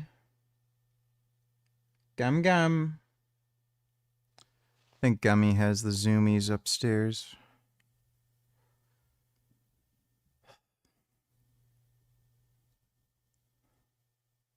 I can like barely do anything. Dude, I'm so fucked. considering a bunker-busting strike on Iran's nuclear program. But look one more time at that social media post we showed you a moment ago. This one reply, date-stamped almost exactly 1 hour after those B-2 bombers first took off, but noticing a different set of planes. 9 B-2s heading due east. The main strike package, comprised of 7 B-2 Spirit bombers, each with 2 crew members, proceeded quietly to the east with minimal communications. Now, just for transparency, I actually don't know why someone might have seen 9 bombers heading east when only 7 were part of the so-called strike package. I suppose it's possible the person saw incorrectly. It's okay to be a bit of a fag sometimes. Love you, stay alive. I love you too, Nut Muffin. Yeah, sometimes we're all faggots. Oh, you playing with your ball? My goodness. Pivot Donateller, sorry if you answered this before and I tried looking it up, but can't find anything. But what exactly does ment mean? Is it just short for mental, like, mental episode? Just means, like, funny, entertaining shit. Thanks for the donation, Pivot.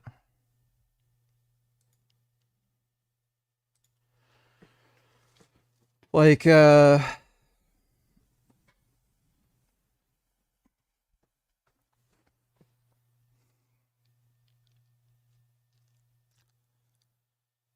I'm really dead. I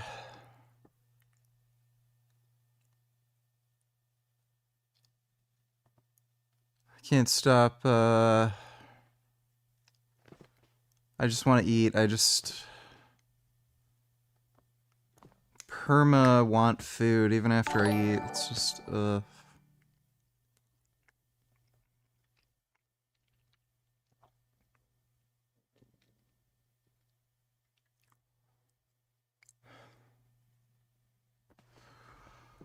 Jake Murphy, donatiller, saw this product at the store today called Bored Cow. It's basically lab-grown dairy, dairy-identical proteins, genetically engineered yeast, ferment sugar to produce dairy. Identical to whey protein, the company tests on animals, I think, and whey bad.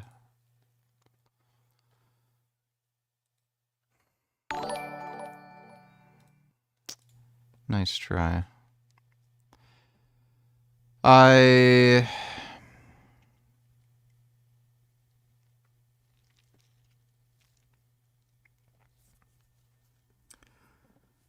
There's not much, like, actual useful utility to products like that. You can eat vegan protein, so you don't really need whey. But thanks for the donation, Jake. Or that 2 of those bombers at some point peeled off. But the official count is 7.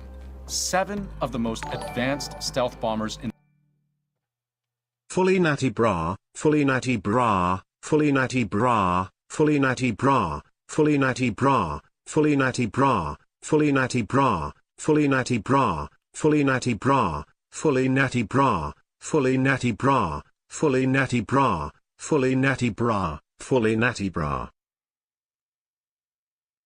Yeah. Thanks for the donation, 21st.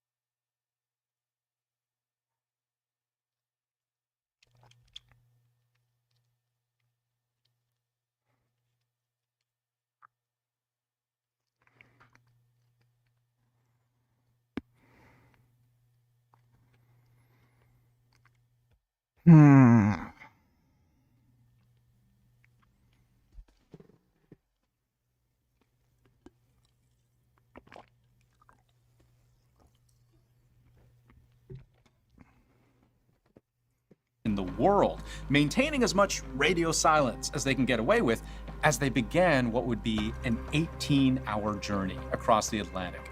3 times along the way, according to U.S. officials, this strike group of 7 B-2 bombers had to refuel in midair, something that required dozens of tankers at various aerial refuel points. The operation of refueling a B-2 is complex, but it's routine. It's practiced, it's rehearsed, it's engineered down to the very last level. Oops, I meant full natty bra. Also, who came up with full natty bra? I think someone with an Australian accent. Wasn't his ex that crazy raw foods chick that would have 30 bananas every day? Negro. That's great. Thanks for the donation, 21st. Now, what's interesting is that under optimal conditions, these bombers are actually capable of flying almost that entire distance without refueling at all. But 2 things. 1, you don't run a high-stakes military mission and risk running out of gas. Cruise missile. Main attack on Tufano. I've also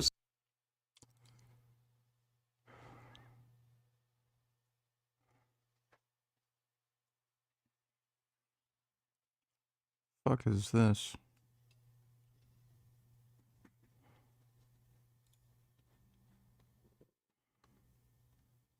Okay.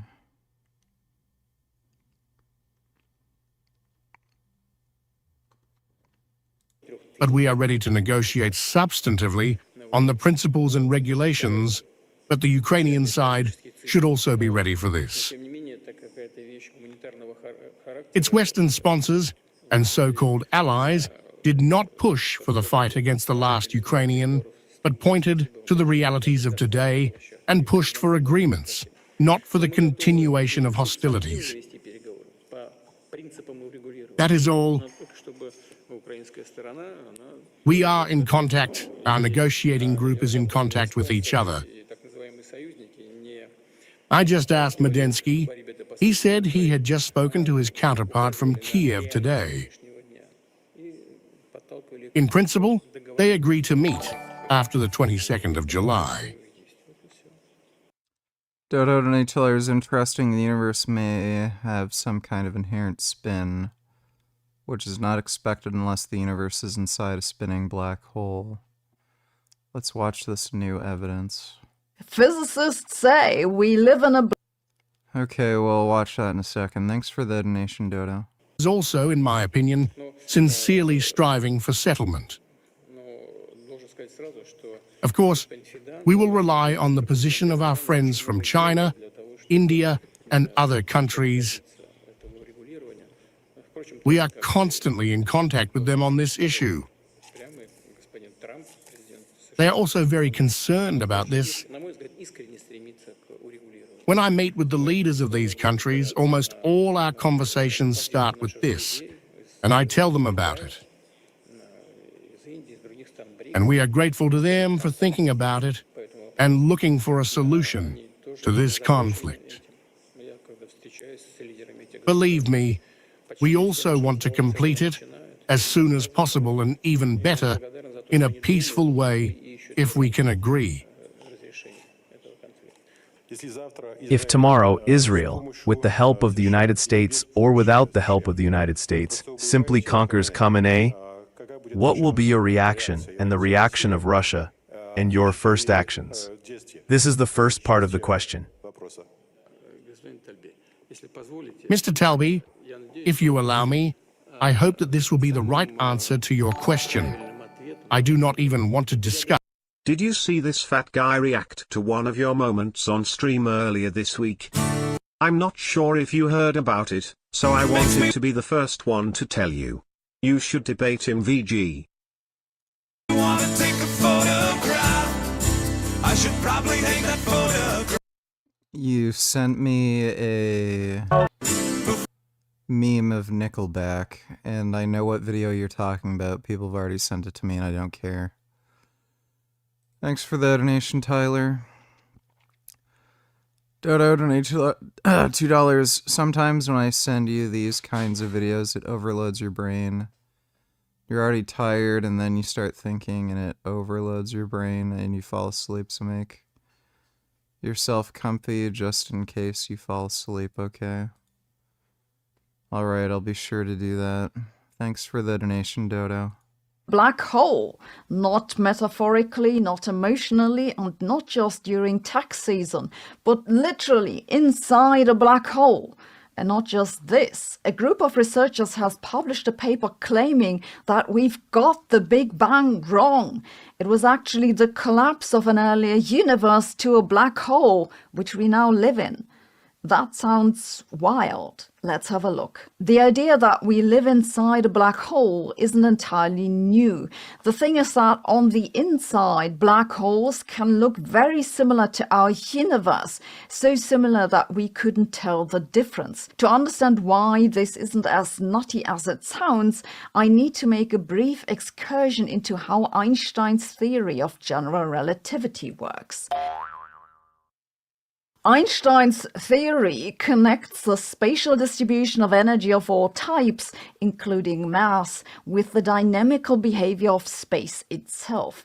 The most commonly used distribution of energy is one that's perfectly even, the same everywhere and in each direction, because physicists like simple things. Of course, that isn't realistic. There's no such thing as a perfectly even distribution or perfect anything, but in many cases, we expect this to give us a good approximation. It's like saying, strictly speaking, pizza isn't the perfect food, but in many cases it's a good approximation, especially under peer review. We can use this even distribution of energy to describe the entire universe on average, approximately.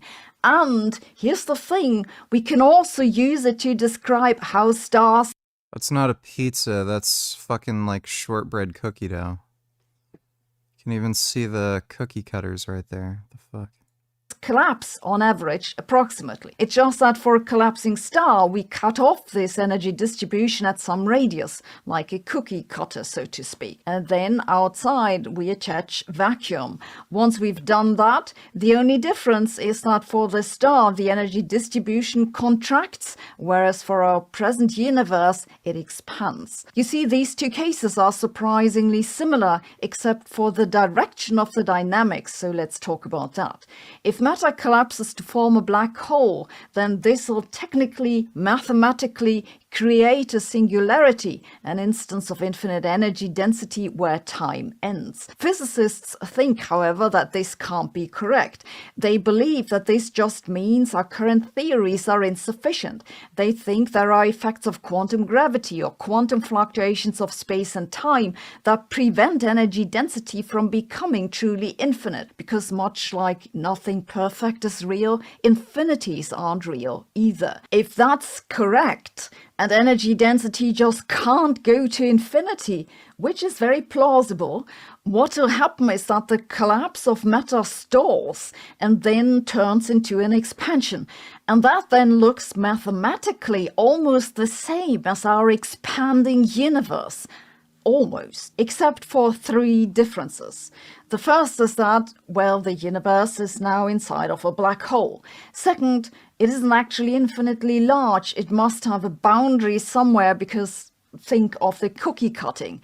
And third, the space on the inside isn't entirely flat. It's like when you cut out a circle from a very large sphere.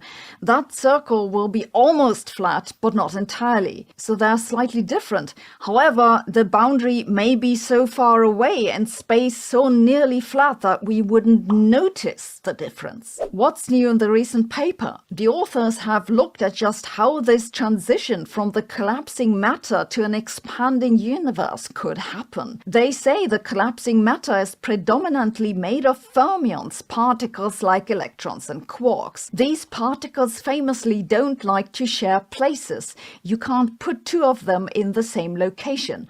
This is the Pauli exclusion principle. It's the reason why electrons sit on shells around atoms. The authors now postulate that there is such an exclusion principle at super high densities, and that's what prevents the singularity. It also generates negative pressure, which then causes an expansion. So the mechanism is this. Matter collapses inside a black hole, reaches a maximum possible density, the pressure becomes negative, and that drives the rapid expansion. This then looks almost exactly like standard cosmology, but inside a black hole. And here is the cool thing about this idea. They say that this negative pressure never goes away. It's what we call the cosmological constant. But once you identify these two things with each other, this tells you how large the black hole is. And that in turn tells you how large the curvature of space is. This means that they have a testable prediction. Our universe isn't entirely flat, and the curvature can't be arbitrarily small, so it should become measurable soon. By the way, this video comes with a quiz that lets you check how much you remember. In white dwarfs or neutron stars, I think it's indeed Montano, no matter between. Her voice is a little annoying.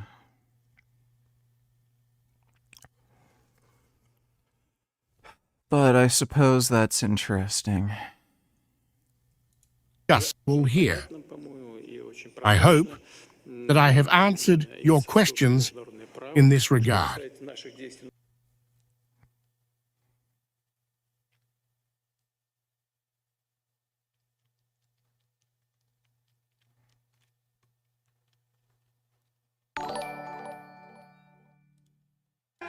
Black holes errantry, all black holes errantry, all black holes errantry, all spaces and tree, all spaces and tree, all yariaso licensed realize noties note it's YD and ID and Iad and Fried Louise Rothman Stephen Kenneth Bonilla Storian Readerus faggot boy faggot boy faggot faggot boy faggot boy a tank line tits.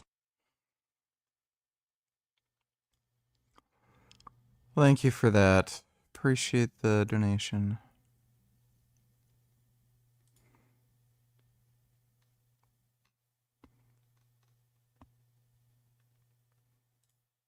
Look who's here, Dad. Hey, Brian Shaw.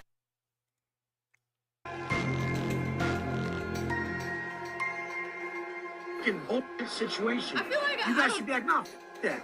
That guy was sitting in the fucking corner, minding his business, and some 7-foot dude tried to fight him. He got his shit handed to him. Wes Watson's own lawyer entered into a stipulation to withdraw the affirmative defenses of self-defense. In fact, all 3 of those defenses are now gone. Hello guys, and welcome back to another video. Today we got some updates on Wes Watson's civil case against the 7-foot monster. It looks like things are gonna go to court. So Wes is gonna be in big trouble. We are gonna see a video from a guy explaining what Wes's lawyer did, and how that is gonna affect his case. Dodo $20. This video goes over the geopolitics of Iran as China's colony, if that's something that interests you. It's uploaded 2 days too. I suppose I can watch that. Thanks for the donation, Dodo. We'll watch that next. But before I do that, over 93% of you watching this video are not subscribed to the channel. If you like watching Updates, let's break it down. Now, you may recall this lawsuit filed by a guy named Hakeem Ibrahim against Wes Watson and Elevate Fitness in Miami, the venue for where this assault took place. Now, Wes invited the guy and many other people who were watching to come fight him. They gave the name of the place, Elevate Fitness, the address, said, I'm here, come show some love. Here's the language from Wes's invitation that I highlighted for you in the complaint. Now, Elevation Fitness was sued because, as alleged, the employees did nothing to stop this. They were negligent, and at one point, as alleged, an employee fist bumped Wes Watson. We've already covered how the Elevation Gym was supportive of Wes throughout this whole process. One employee even asked the police to erase the footage that incriminates Wes. This is why they are included in the lawsuit also, and they will be facing charges as well. Now, of course, Elevate's not taking it very well. They even allege that this complaint reads like a journal entry and is far from a short, succinct, plain statement as one can get. That's the basis of their motion. There's oral argument currently set on Elevate Fitness's motion to dismiss for July 9th. Many of you remember that West failed to respond on time to the complaint, and therefore default was entered against him by Hakeem's lawyers. But this is the latest. On June 5th, there was actually a stipulation to vacate the default, meaning West's lawyers and Hakeem's lawyers agreed that they'll vacate the default. And this is actually pretty common in civil cases because most of the time, default judgments are set aside and then you have to start all over and litigate the case anyway. On June 6th, Wes Watson filed this answer, essentially denying all the allegations against him. Pay attention to these 3 affirmative self-defense defenses. An affirmative defense is not responsible for XYZ reason. And with a default decision against him, Wes has really put himself in big trouble. 5 Chinese 747 cargo planes have vanished near Iran. No one knows. How are you and Jasmine doing? Are you still even Jasmine's man? How could you let her go, man? Ain't nobody like Jasmine was. Man, Jasmine was the shiz man. But for real, what happened with you guys? Do you think Jasmine not being around is making you sad? No, thanks for the donation. Knows what they carried, but the timing has raised eyebrows. The aircraft departed China on June 15, 16, and 17, just after Israeli strikes on Iran. They flew over northern China, Kazakhstan, Uzbekistan, and Turkmenistan before disappearing from radar near Iranian airspace. Officially, they were bound for Europe, but none ever made it there.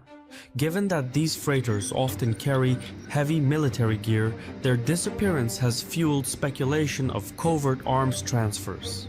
Granted, the flights may have been innocent or just digital anomalies. There's no hard proof they landed in Iran, but the speculation isn't baseless. China has good reason to back Iran.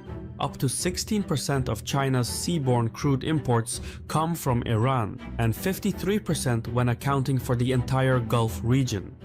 If Israel destroys Iran's energy infrastructure or the Strait of Hormuz is blocked, the fallout won't stop with Tehran. It could ripple all the way to Beijing. That's a cost China is unlikely to accept quietly. But there's an even bigger picture. If the war escalates and pulls in the United States, China gains exactly what it needs: strategic depth. A prolonged conflict in No, Jasmine was a loser. They are way better women out there. Yes, thanks for the donation, Dodo. Iran would tie down US attention, drain its resources, and force Washington into a war it didn't plan for and can't easily exit. Every dollar America spends fighting Iran is one less dollar spent deterring China. And as Washington sinks deeper into another forever war, China would be free to focus on what it really wants. Why in the hell would that be a forever war? Taiwan. This isn't meant to single out China. America has done the same and would again if the roles were reversed. But from a realpolitik perspective, this could be the opportunity Beijing has been waiting for, and it may not come again. After all, China's best weapon is America's attention span. Today's video is sponsored by Supremacy World War III, to complete, which makes logistics as a brand new unit. Most of its post-revolutionary history, Iran has. Negro over here doesn't like to answer questions about Jasmine because it reminds him of how many years of his life he wasted while that leech was funneling all his money into her pockets. This fat ugly bitch was taking all of his money. Richard's dumb. That's great, thanks for the donation. Struggled to find a reliable great power to lean on. Hey man, just want to give you a warning that Wally has been trying to hit Jasmine up since you guys broke up. Real messed up, man. Why would he do that, man? Jasmine is just allowing his advances. What you gonna do about Jasmine, man? Man. Don't care. For a time, that appeared to be Russia, but the truth is, Moscow was never a dependable partner. It promised Iran advanced air defense systems and combat aircraft, but delivered late or not at all. Part of the reason is that Russia doesn't want to upset Israel. It may sound strange, but Russian-Israeli ties run deeper than many realize. Over 1 million Israelis speak Russian.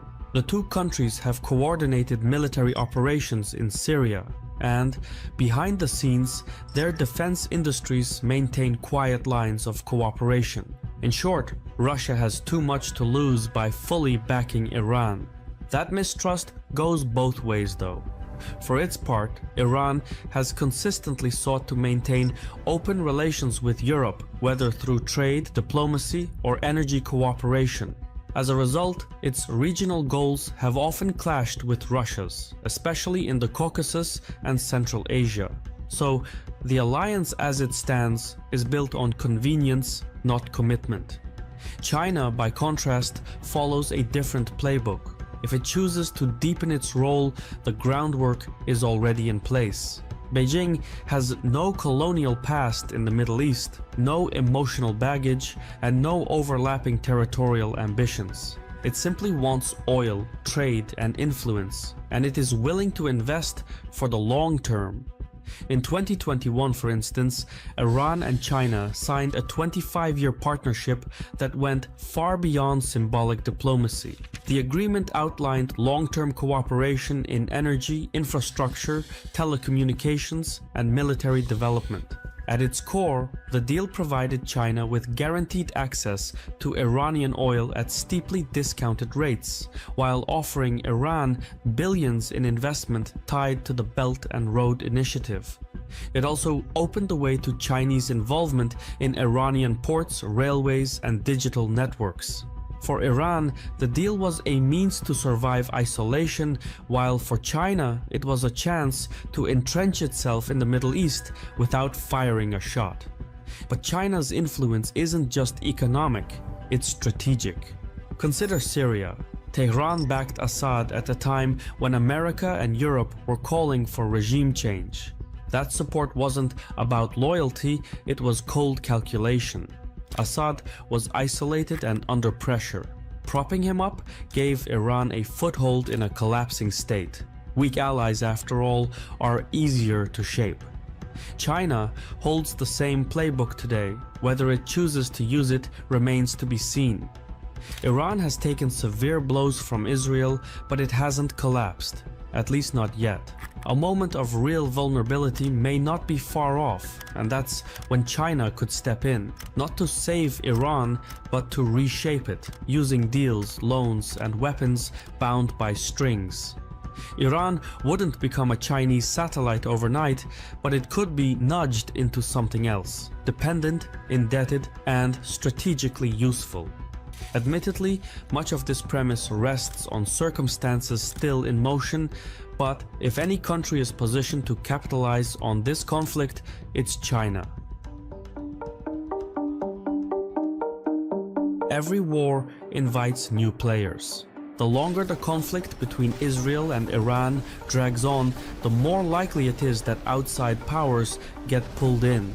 For China, that's both a risk and an opportunity. A short war leaves Beijing watching from the sidelines, but a prolonged one, especially one that draws in the United States, creates space for China to act.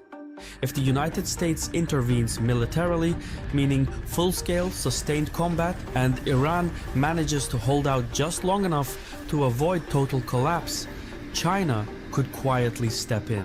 Not with troops, but with equipment such as combat aircraft, air defenses, guided missiles, and satellite support.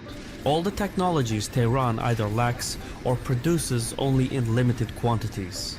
If that support flows in quietly, consistently, and under the radar, Iran would turn into a forever war.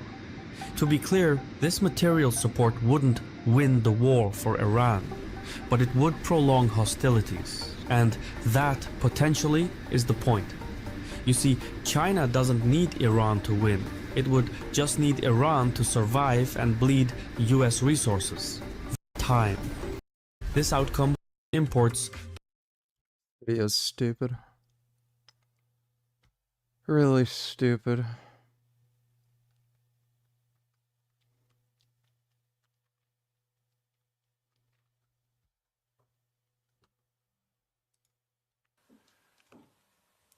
So at the end of 1991,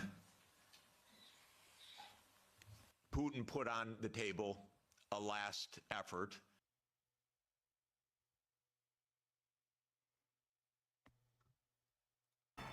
Double jump doesn't quite get around all the fireballs. Nice fireball, though. Super gets blocked. Can we get a punish? Whoa! That was an insanely good punish. Folks, we're back with... There once was man. His name was Bichard Rogis. There was also a Jasmine named Jasmine. They sparked a romance, oh so sweet. Then Jasmine got fat, so Bichard chose to beat. He prayed when he waked and sleep when weak. He still dreams of sniffing her feet. Hey, thanks for the donation, dude. Do you think we can ever stop communism, VG? I'm sure at some point we can. Thanks for the donation, Dodo. With another Fightcade Frenzy video. If you don't know, Fightcade Frenzy is our tournament series that we run in my Discord, where the idea is nobody knows what game they're going to be playing ahead of time. We catch them by surprise, and everyone all has to learn the game together and try to develop strategies on the fly.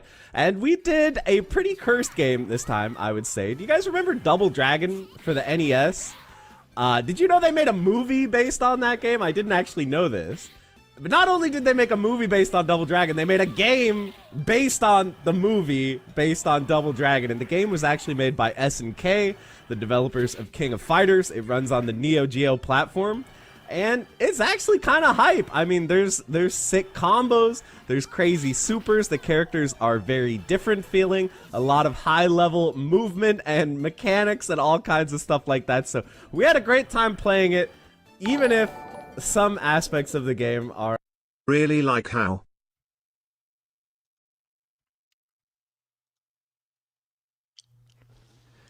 You know, just like seitan fried chicken. That'd probably fix it. Just give everybody a bucket of seitan fried chicken. Thanks for the donation, Dodo. Are a little bit cursed.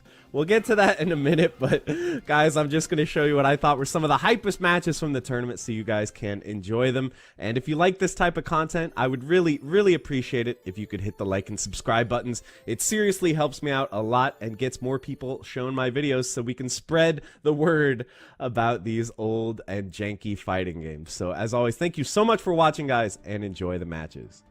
All right, it is going to be the big boy battle. Unless... the switch, okay, Marianne versus Burnoff.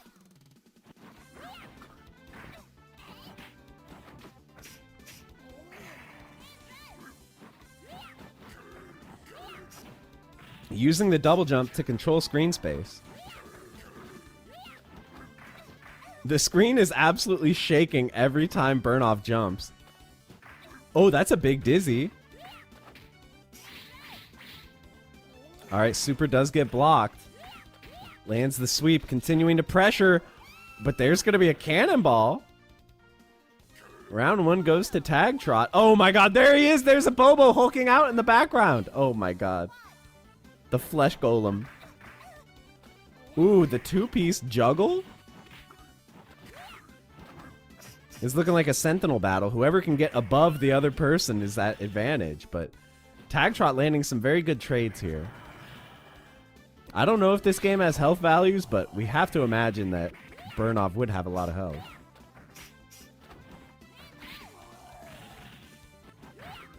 Oof. Okay, Super on deck here from Oliop. Doesn't need it, though. Landing the sweep. Marin takes... Cam Donny Tellers, I don't know if you can watch this, but this is what I think of when people ask you random, unpersonal, factual questions. Next. Is today, tomorrow, New Zealand? Yes. Foot same length, your parents home? Miss Pippi. Amount legal. That's not funny. Thanks for the donation, Cam. Round two.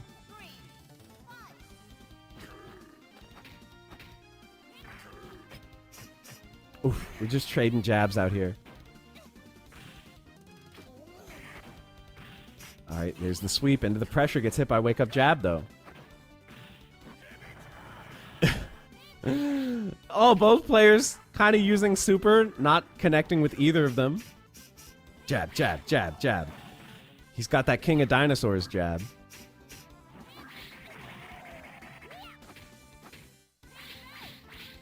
All right, super gets blocked. Super is available here for Burnov. Oh, it's not going to matter, though. Molyop takes game one. Bingo.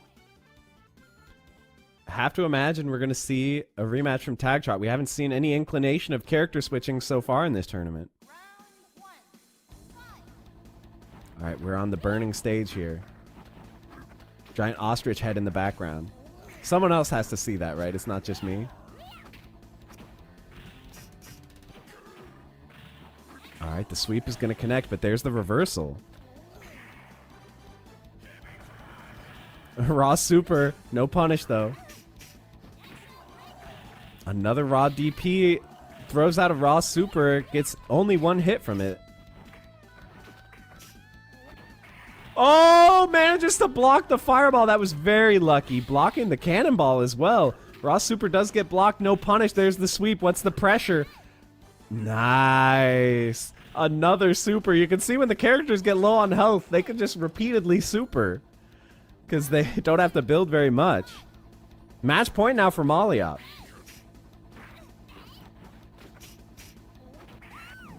I actually think I was wrong earlier. This is actually losers semis. This is not losers finals, guys. I lied. No one corrected me.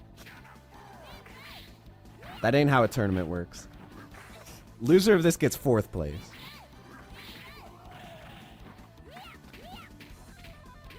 Bro, the pressure. The pressure. Infinite block string, but you're not actually landing any damage is the problem. You are going to have to land a hit here. Bro, Tagtrot just blocking it out, but gets hit by Raw Super. Oh my god, a stray hit changes the life lead. Could change the fate of this match. Raw Super and goes for the super punish, but how is Burnov able to block so fast? But Molyop is going to take it 2-0. Sending Tagtrot home. This game looks like an actual upset for once the betting markets not... Go on a diet, Chunky. That's harsh.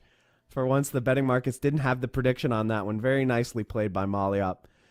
And now that means it's winners finals. Perfect Orange versus Servbot Frank. Let's go.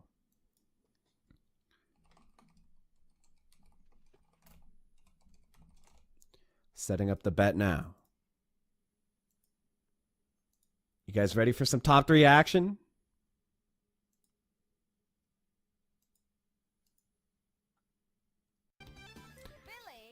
All right, we're getting Billy versus Bobson Dugnut. I mean Dalton.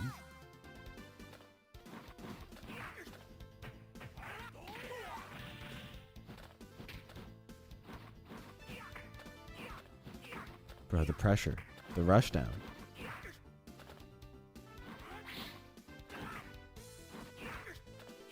The anti-airs. Oof.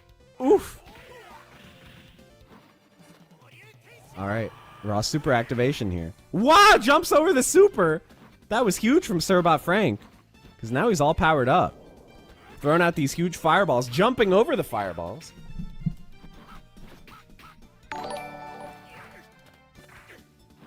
What is a woman? Is a woman?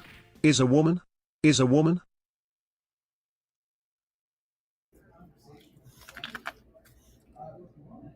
Not watching that. How is his stomach? I'm not watching that. He's back from work. Not watching that. He walks, just grab him. Not watching that. Oh, the trade! Perfect's gonna take round 1 with the trade. Dalton's saying, look at this guy. What's up with him? Turning into some kind of crazy ninja? It goes in like... Maybe helping here, but that definitely could have gone either way.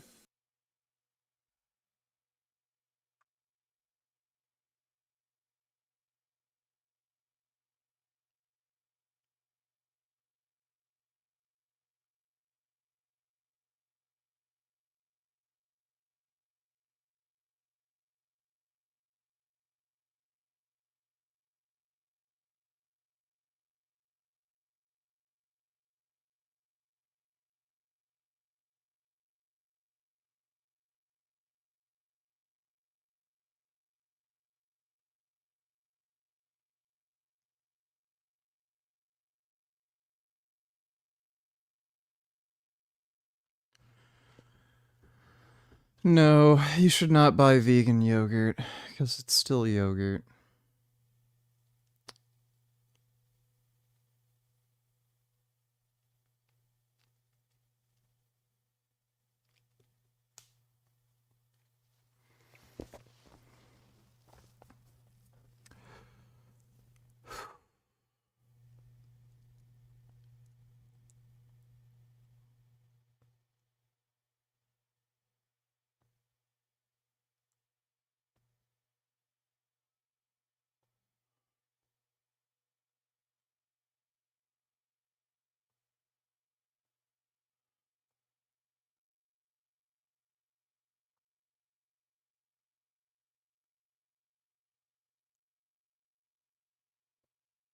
Dude.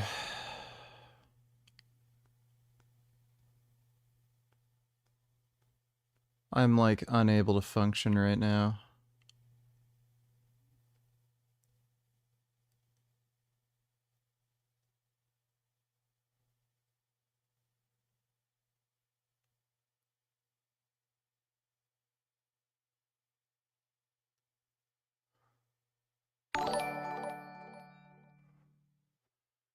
CDG donated $2.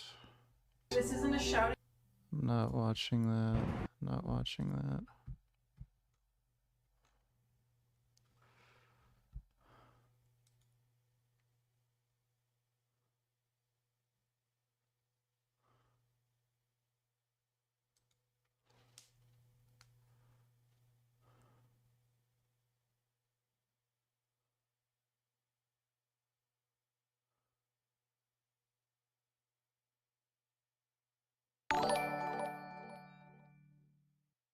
Dog, there's no ceasefire. Trump is straight up losing his mind. Just watch. You didn't give me a link. If you give me a link, I can take a look. Thanks for the donation, retard.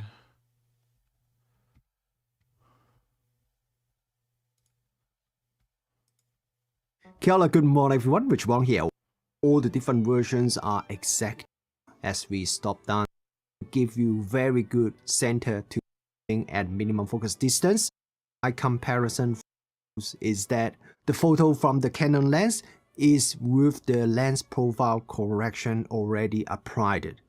If I disable the profile correction, the Canon looks pretty distorted.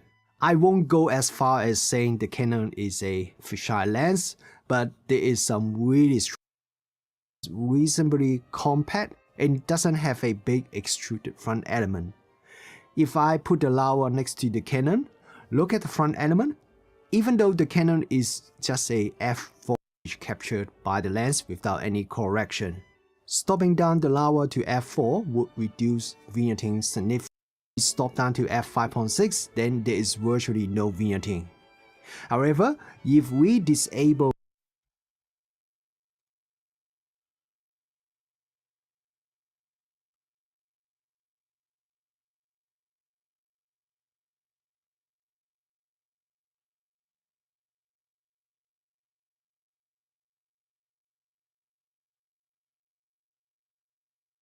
Is Death Stranding 2 out? As Canada's ties with the United States fray, Prime Minister Mark Carney moves to strengthen ties with Europe. Carney has signed a strategic defense and security partnership with the European Union, an agreement that comes as Canada rewrites its relationship with the United States and works towards a new trade deal. What we're going to do, irrespective of the outcome, is we are going to build trading relationships with like-minded partners, reliable partners, partners that are aligned with our values. It begins here. You see the ambition in this partnership and the scope of ambition, and that's the future of trade.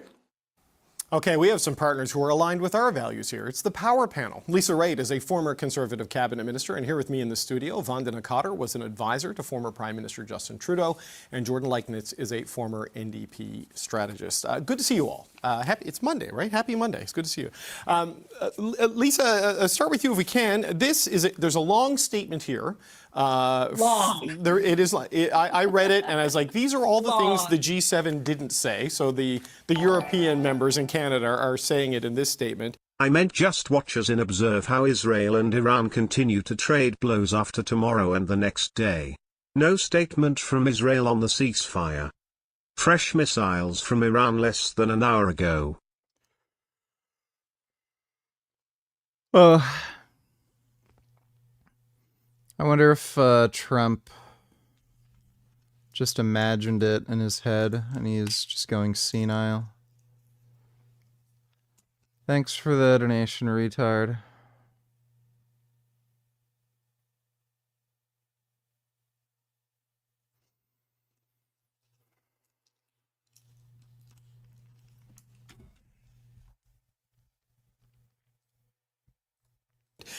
But you can see the strategic intent here. This is the chess game that Mark Carney is trying to play of moving away from the United States and connecting more with Europe. What do you make of the direction and intent of what was unveiled today? It's a lot. I mean, half motorcycle, half mountain bike. Behind me is the new Benell 775 MX, and we've got this bike out here in Colorado. Beautiful day. Let's go take this thing for a first ride, see what it's all about. This thing is so freaking cool. Oh man, it just turns the flat sections into a downhill. I feel like I should be wearing more gear, dude. It's blending all of my favorite things right now. Might be the most fun that you can have for 5,000 bucks.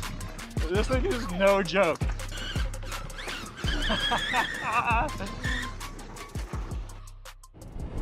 So if you missed our first video on the 775 MX, this is Benell's first unit to hit the market.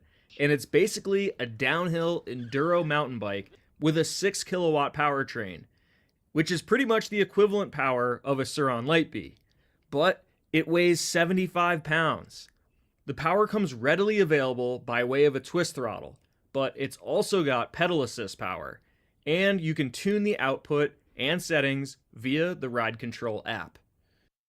All right, Benell 775 MX. So first things first, you have to power the bike on by hitting this button down here. And then on your switch cluster up here, you just hold this button down and this will power up. Benell.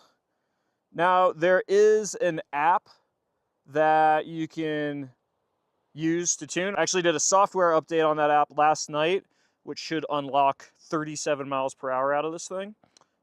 Should be pretty damn good. Anyways, hold down mode here, and you can switch between race and street mode. I've got it in race mode right now. 3 power modes. Let's run it in 3, because why the heck not? Oh, man. So this bike also has pedal assist. I'm gonna show you right now. I'm pedaling, and it'll give you a little boost.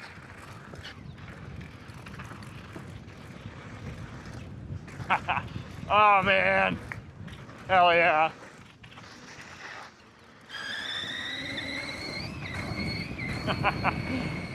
Yep, 37, says it right there on the dash. Oh my God. All right, so depending on what your access is like, this pedal assist feature is actually pretty nice. I'm pedaling right now, and it's working like an electric mountain bike. Just giving you that pedal assist. You can toggle that on and off if you like. I think I'm gonna keep it on, but when you get to the flat, like this, just grab a handful of throttle, drop that dropper post. Oh man. Oh my God, this thing is a freaking riot, man.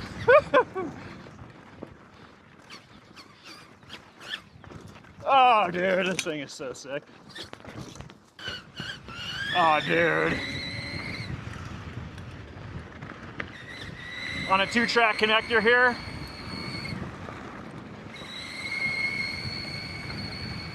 Just hopping off the stuff. Woo!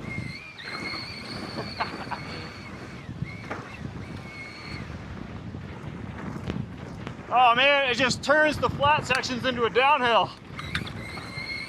Woo! All right, so while I'm riding out to the trail that I want to hit on this thing, this technically isn't my first ride. I did ride this bike in Moab with Matt Waters, CEO and founder of Benell. It's a totally different trail. Slick Rock is just wide open. Not that this isn't right here, but man, on the single track, like right here, baby, woo! It's a mountain bike, dude. All right, so this is a moto trail. Don't get all upset, but it's a good moto trail to ride a mountain bike on. Oh, dude.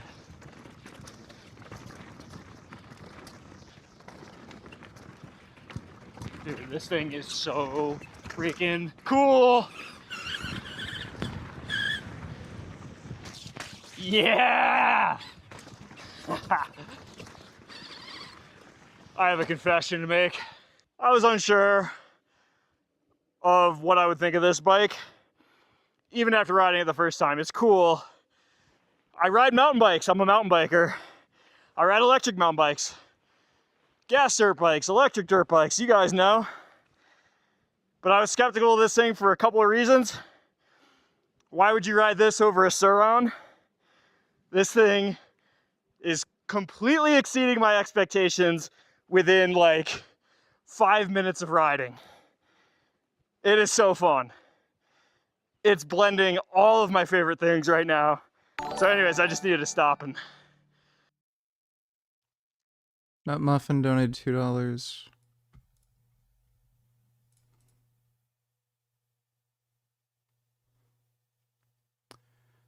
Yeah.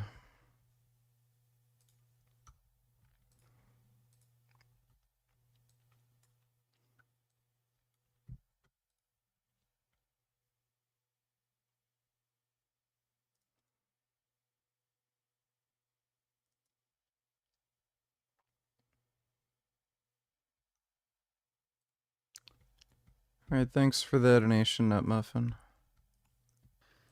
Relay how sweet this thing is. Yeah, 775 MX. Pretty damn cool. All right, let's keep going. Oh man, dude.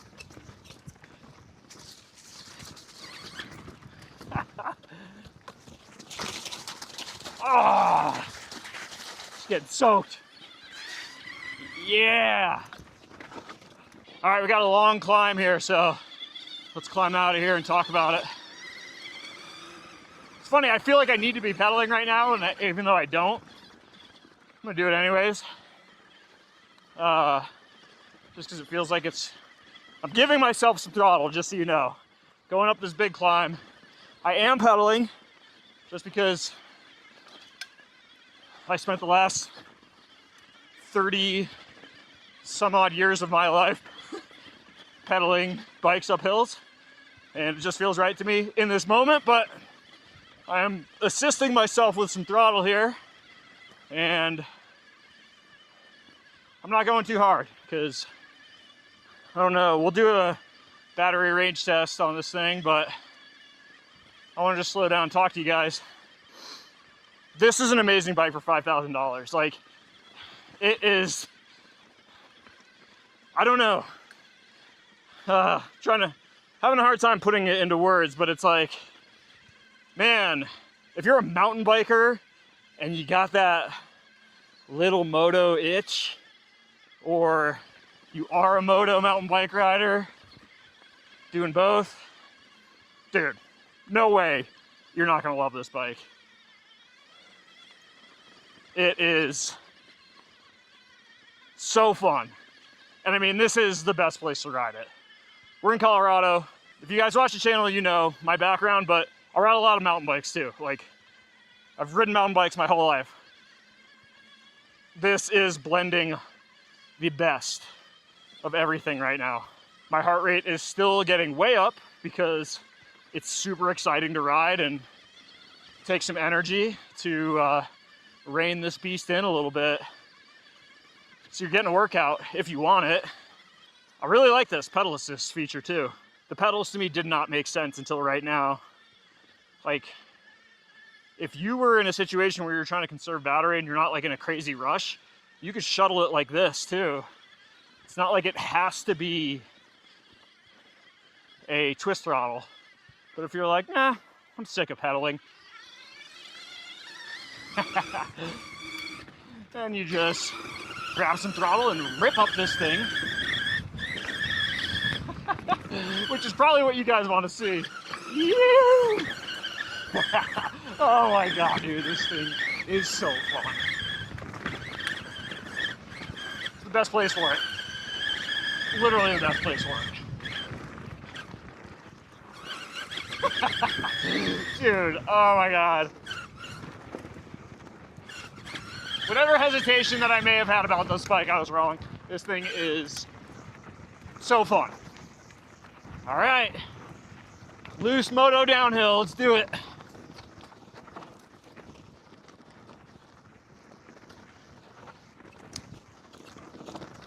Wait to get through this. Ugh. All right, here we go. I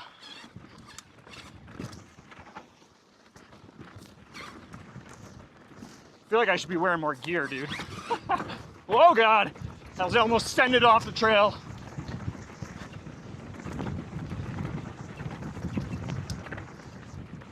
This is steep, probably doesn't look like it on the camera. Oh. And it's loose. Oh man.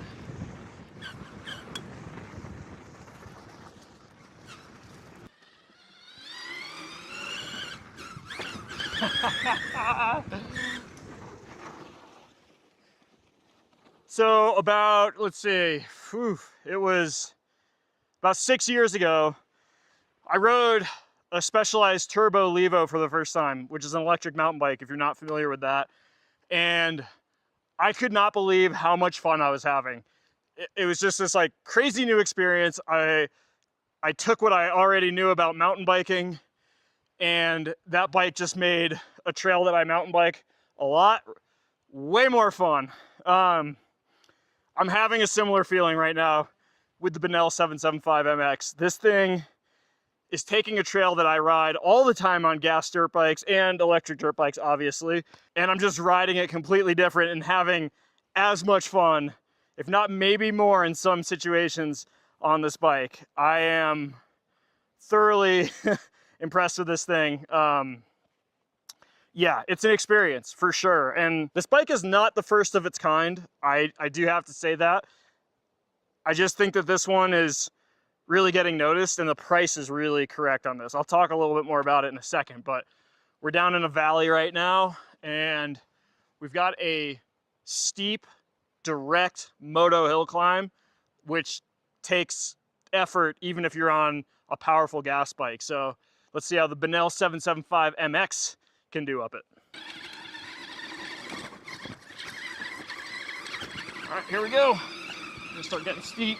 I think momentum's gonna be This key. bike's better than a Suron. Suron's a lot heavier. I'm throwing the dropper seat up. I'm gonna pedal a little bit just to... Oh.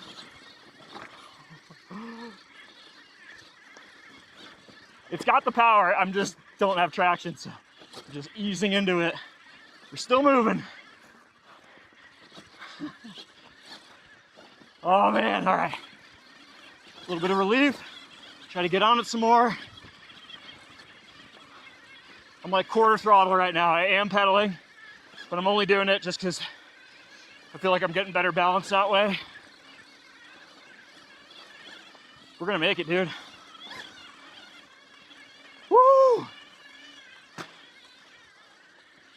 Oh, come on, baby! Oh, that ran out of skill. I'm right at the top. 27.5 front and rear wheel size, which we referred to as a mullet. Yeah, dude. Business in the front, party in the back. 29er rolls over stuff easier, and 27.5 in the rear keeps it nimble and flickable, which this bike definitely has. I could feel it in that corner. I got the front through it, and it was fine, stable, but then I could like toss the rear end around, and makes the bike feel super nimble. It's a cool pairing. It's really a good pairing for this bike. Yeah, let's take a look at this thing. I heard that this can stretch a little bit on the first ride, so I am keeping an eye on that. May need to bring it back and tighten it up. I'd like to add a little bit of PSI to the rear. It feels good. It's plush, man. It's super soft. Fork feels great. I mean, this SR Suntour stuff, I've never ridden a mountain bike with SR Suntour. Usually have Fox or RockShox on my mountain bikes, and I'm impressed with this. It feels really nice. Like, I don't have anything bad to say about it. It is performing really well. Definitely, you know, you have to overinflate a little bit on tires. This bike has the OEM tube setup, and when I mountain bike, I usually run tubeless. You can run a lower PSI, and you just don't get pinch flats, which I'm sure, you know, is going to be a concern on this bike. So this is really not a new concept, and crazy power. So situations where I've been pushing Surons before, you can pedal out. Man, you got to take a look at this bike.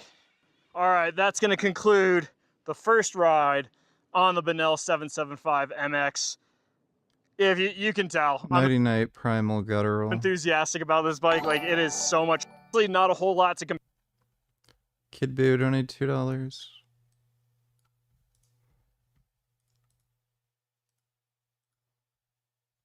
Why are all these...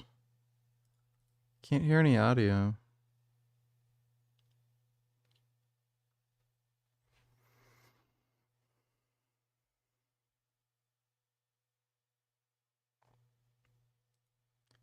Okay, thanks for the donation, Kid Boo. Compare it to, like, it's just a completely new category of bike and a really fun one. So, man, if you're a mountain biker and a moto rider or somewhere in between, or just want something to rip around on that isn't a Suron, that is more like a mountain bike, dude, this thing is going to put a smile on your face, I promise. So yeah. Is this true?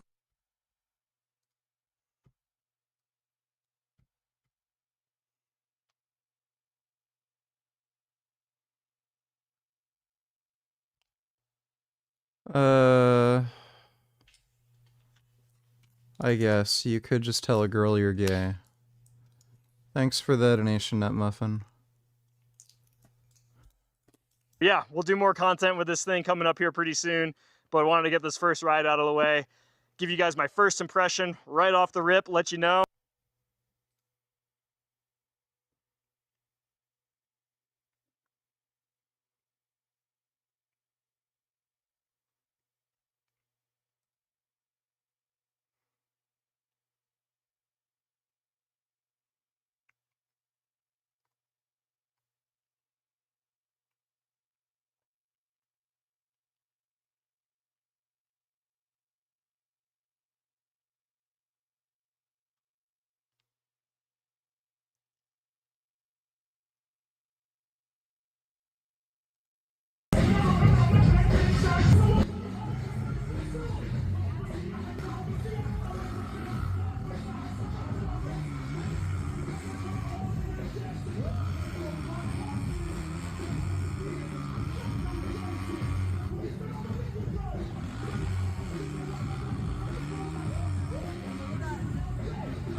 Dude, I wish I could get a motorcycle sim rig. I haven't been able to find a company that sells them. There was one, but it looks like they're out of business or something. Their website says they can't take any orders. And then there's these like crazy fucking sim rig things that look like they're like maybe 50 or 100 grand or something. But yeah, they don't make any like at home moto sim rigs.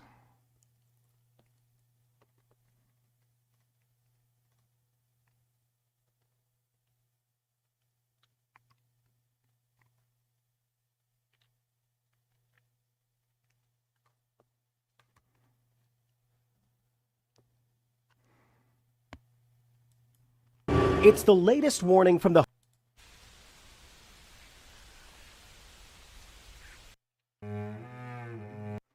in 2021, but frankly speaking, the preparatory work for this business we started from 2015. Is always looks green in this region, a time when every other plants or bushes are already yellow and dried, so they almost died, but only ajuga stay very green and very fresh. Wow. Until even the July probably. And in this region they almost do not have any rains during the summer, and they don't have any rivers over there. So these phytoic our understanding that these phytoic help ajuga to keep up the water. What we know. I don't know why you'd figure that. Like, has this guy never seen cacti? From the French scientists that they found that iridoids together with the ecdysteroids, which are by these French scientists, and right? Yeah. They boil it and then before extraction, but we had the bottleneck in purification. Heading on to the wilderness. But we'll do this again. This rocker link Greg is an idiot. was custom made by one heck of a subscriber, and it could transform this bike. But why? In the last video, we took this $450 Walmart bike and put $6,000 worth of parts on it, only to find it rode a lot better. It climbed frustratingly well, it was quiet, and of course, the suspension felt pretty dang good. But I never did feel great about this rocker link. Getting the rear suspension to fit required a hodgepodge of shims and 3D printed spacers. And while it works, it's nowhere near as stout as what you would find on a higher end mountain bike. But then a guy named Josh made me this custom CNC'd link that fits this bike and the shock perfectly. Let's install it and see how much it improves our rear suspension. I had pressed these 3D printed spacers on really tight, and I had even made them inset so that the washers would fit flush. But now we're ripping it all apart.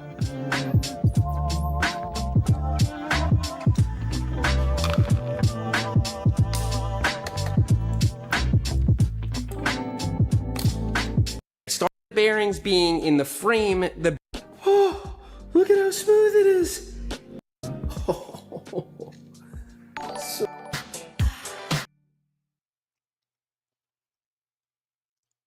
Son Goku, don't you tell her if I had to choose any way to die is to have her suffocate me with that rear. Yeah, she has a really nice butt.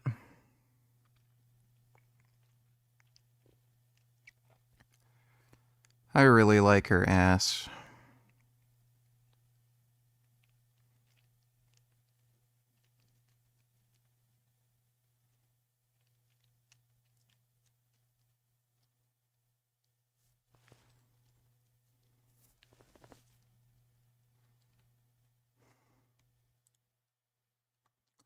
Thanks for the donation, Son Goku. That ensure both sides of your linkage are moving in perfect unison. A one-piece rocker will all but guarantee that. We also reduced the part count here significantly, which can lead to a more reliable, predictable experience. Now I'm itching to test this thing, but first, it's time to stare at it. Bonesaw logo. Now I named the Cuban Missile Crisis.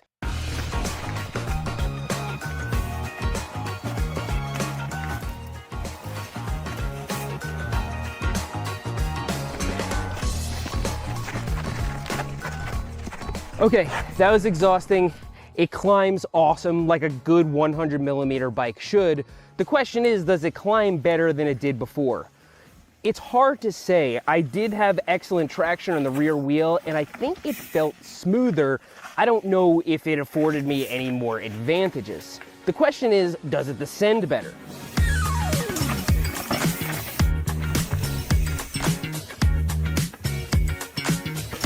We changed every part on this bike and some. In addition to this link, we've got high-end wheels, sweet suspension, some great brakes, and everything in between. Because the parts run so smoothly, any little issue with the bike sticks out like a sore thumb. And on my first ride, I said this about how the rear suspension felt. Anyone who has ridden a high-end mountain bike would notice. Jack asked, oh, any plans to debate Mike Zertel again? I don't think he likes me. I tried emailing him a while ago, and he didn't respond to my email. But, I don't really see the point. The guy's pretty dishonest and a bit of a dumbass. That was basically 2 hours of me getting him to admit that he's okay with killing mentally retarded people.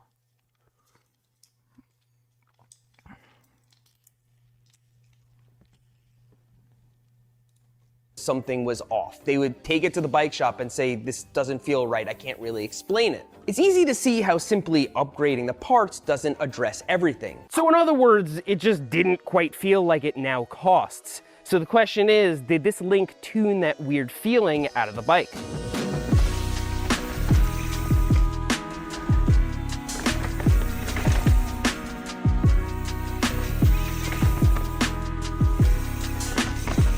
All I know is I'll be sad to see this bike go when we donate it later today. Does it feel better?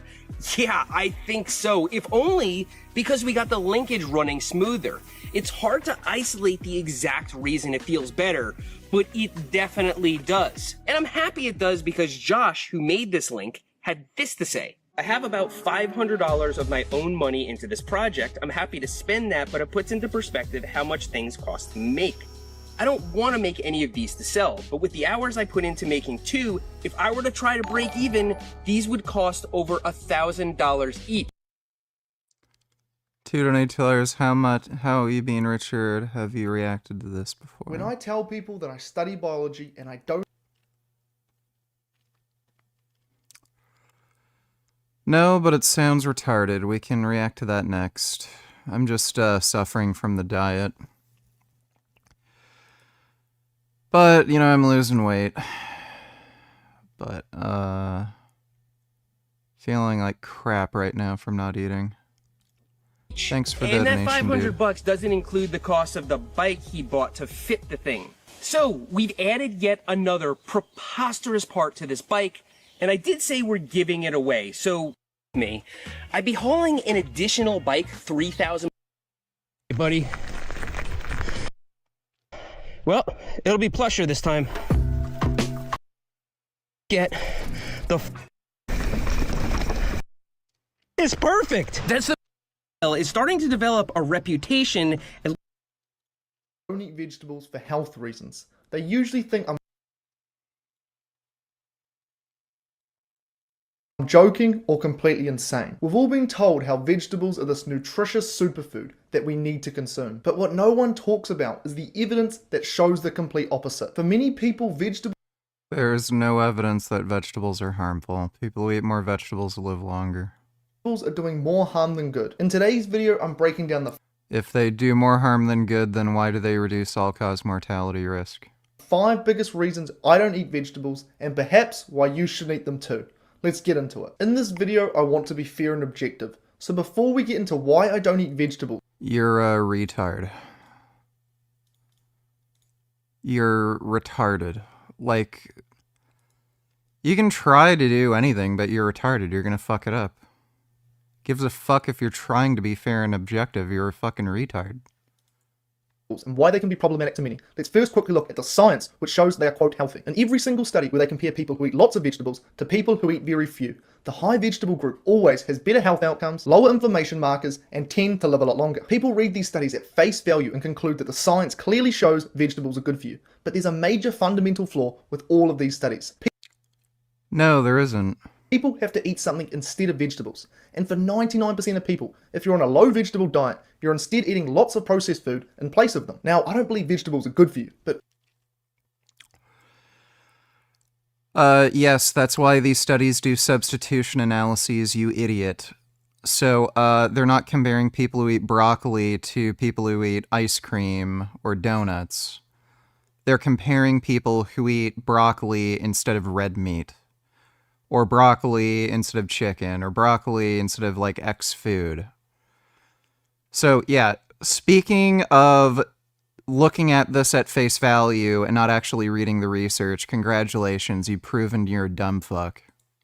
obviously processed foods, which are often packed with man-made chemical additives like emulsifiers, preservatives, artificial... Yeah, we're literally a minute into the video, he already, couldn't help himself, and he's just saying stupid nonsense and making shit up. Sweeteners and seed oils are much worse for you than vegetables. On top of that, there is another issue with these studies. Yeah, seed oils. People who eat a lot of vegetables are usually very health conscious. They're more likely to exercise regularly, avoid smoking, drink less alcohol, and as a whole, they take better care of themselves. Yeah, that's why these papers make adjustments and don't just look at raw data. So again, he's making up bullshit. This right here creates something called healthy user bias. It's one of the biggest challenges in the field of nutrition. A great example of this is quad strength. That's not what healthy user bias is.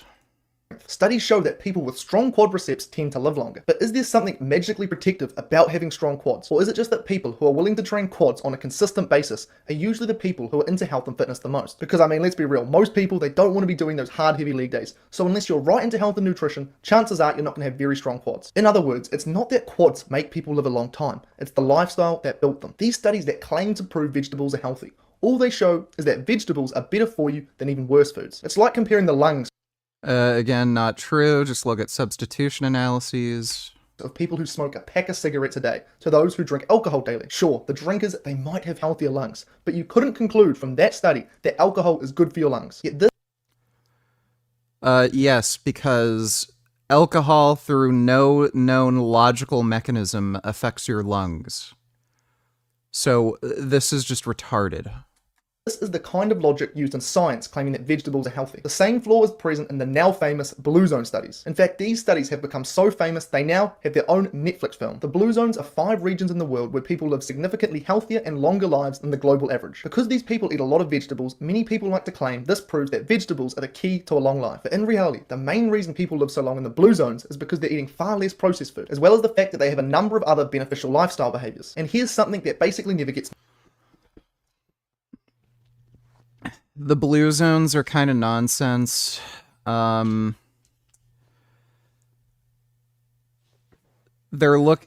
with a lot of this research, they looked at census data.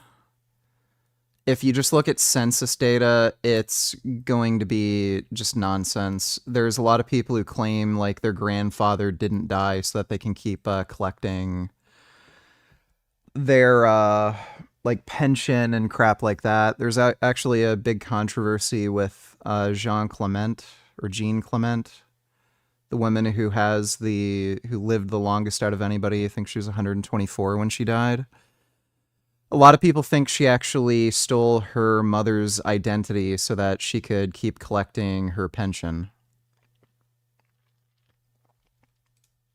It's mentioned. The human potential lifespan is 120 years old. Every organ in your body is biologically capable of functioning for that long. Yet even in the not necessarily so-called healthy blue zones, the average lifespan expectancy is around 80 years. In all of these studies where they show that vegetables are supposedly healthy, there are no variables that are controlled for, and therefore you cannot make the cause and effect claim that high vegetable consumption leads to positive health outcomes. There is yes, you can, due to large prospective cohorts showing the exact same result cross-culturally after adjustments and after substitution analyses.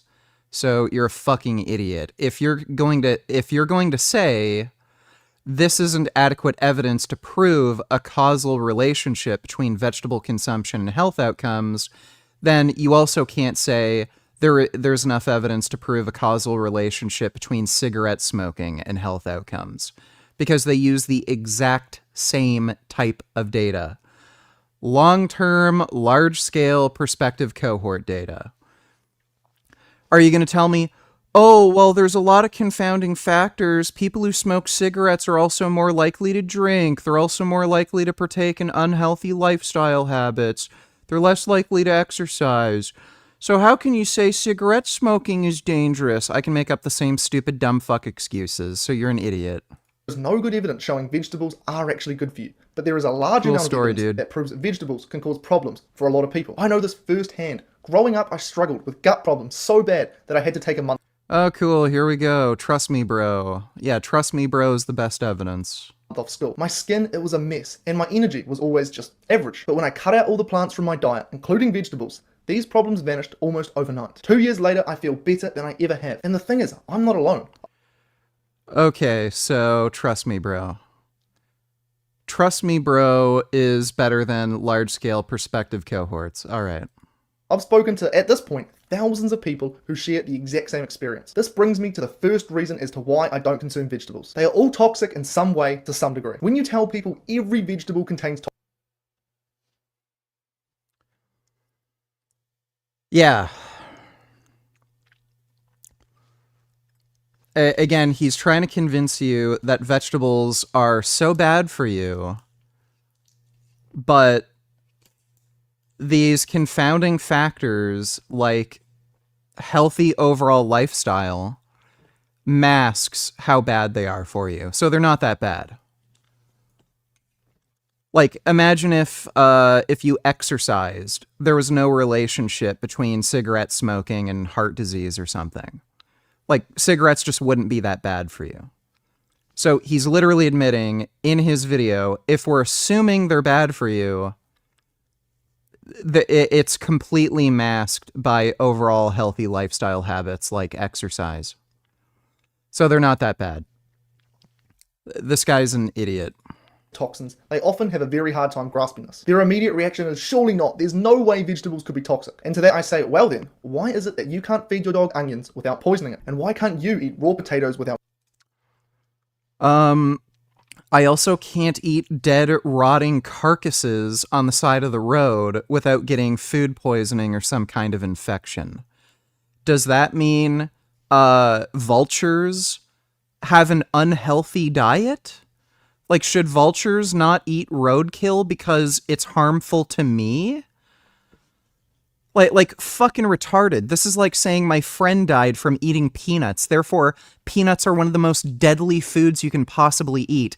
And nobody should ever eat peanuts because my friend died from eating peanuts. What the fuck does that have to do with anything? Dogs also die from eating chocolate, you fucking idiot. Without getting very sick. The reason all vegetables are toxic is actually very straightforward. One of the first things I was taught in my biology degree is that the primary... Like, by the way, he's saying onions are bad for you because onions will kill a dog. Okay, I guess meat is bad for you because if you feed meat to a rabbit, the rabbit will die. So, feed a high meat diet to a rabbit, they're gonna die. They're gonna develop like congestive heart disease or have digestive problems. So there you go, meat is bad for you because if a rabbit eats meat, it'll die. The primary objective of any living organism is to survive and reproduce. Both animals and plants are living organisms, and so in order to survive, they need a way to defend themselves from threats. Animals can run, kick, bite. In the case of kangaroos, if you're not careful, you'll get hit with the classic jab-cross combo. In one way or another, every single animal can defend itself through some sort of physical capability. But plants, they're stationary, obviously. They can't move, so instead they defend themselves through something called chemical warfare, otherwise known as biowarfare, which does sound... This guy claims he has a biology degree. Guarantee it's just, There are... What's his... Does he even say?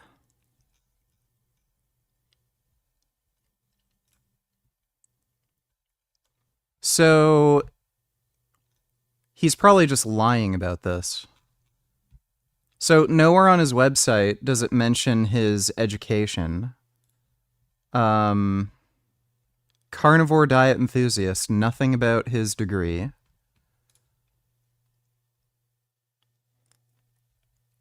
There are 10 main carnivore mistakes that... And nothing about his degree on his YouTube channel. So he's lying. He's either lying... I don't even think he has a bachelor's. There's no way. Like, that's just outrageously stupid. Hexcorn donated $2. Do you think John Venus was natural when you met him in person? Yeah. And what do you think about Rad 140, by the way? SARMs are just pointless and stupid. Also, how tall do you think John Venus was when you met him? You said he's taller in person and he looked about your height.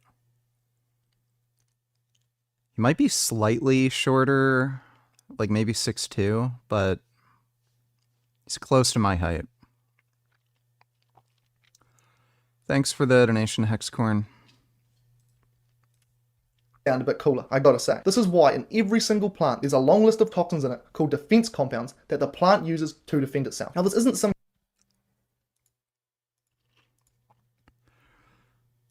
Literally, these aren't even defense chemicals or poisons or anything.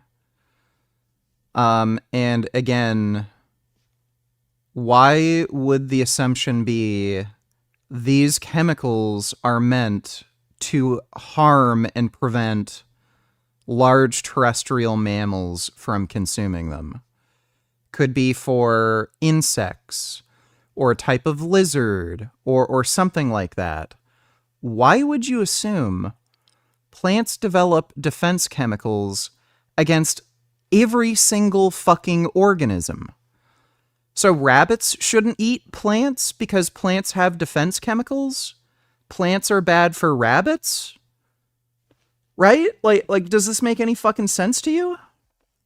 Itself. Now this isn't some conspiracy theory, it's basic evolutionary biology. I challenge anyone watching this video to find a single plant that does not contain significant amounts of toxins. You might be there for a while because they don't exist. An example of one of these defense compounds, which is found in many vegetables, including spinach, beets, and potatoes, is called oxalate. Like, by the way, what's funny is there literally are plants that are highly poisonous. Like, they prevent other animals from eating them. Because if an animal eats it, they'd be dead. Eucalyptus leaves.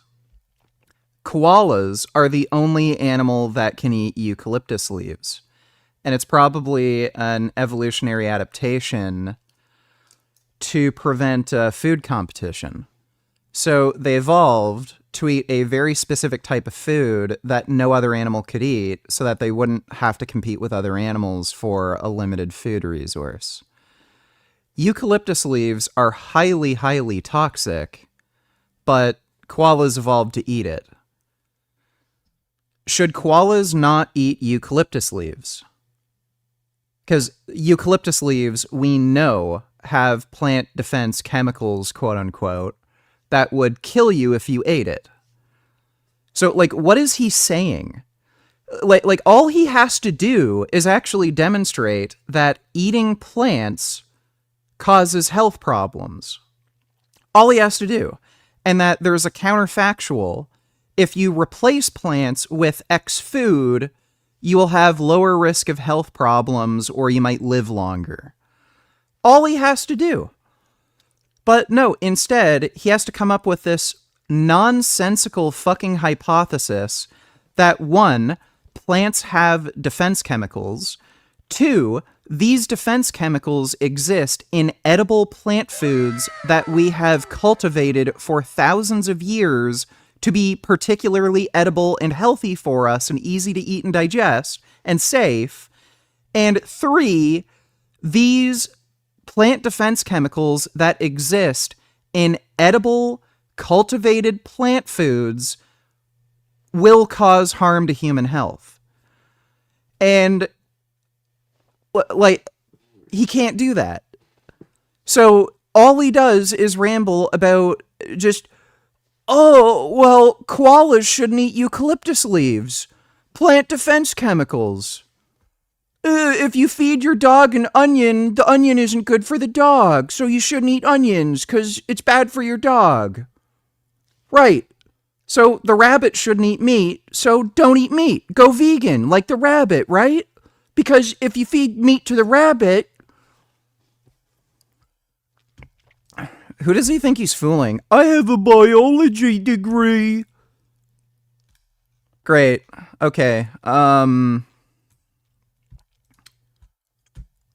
That's why you...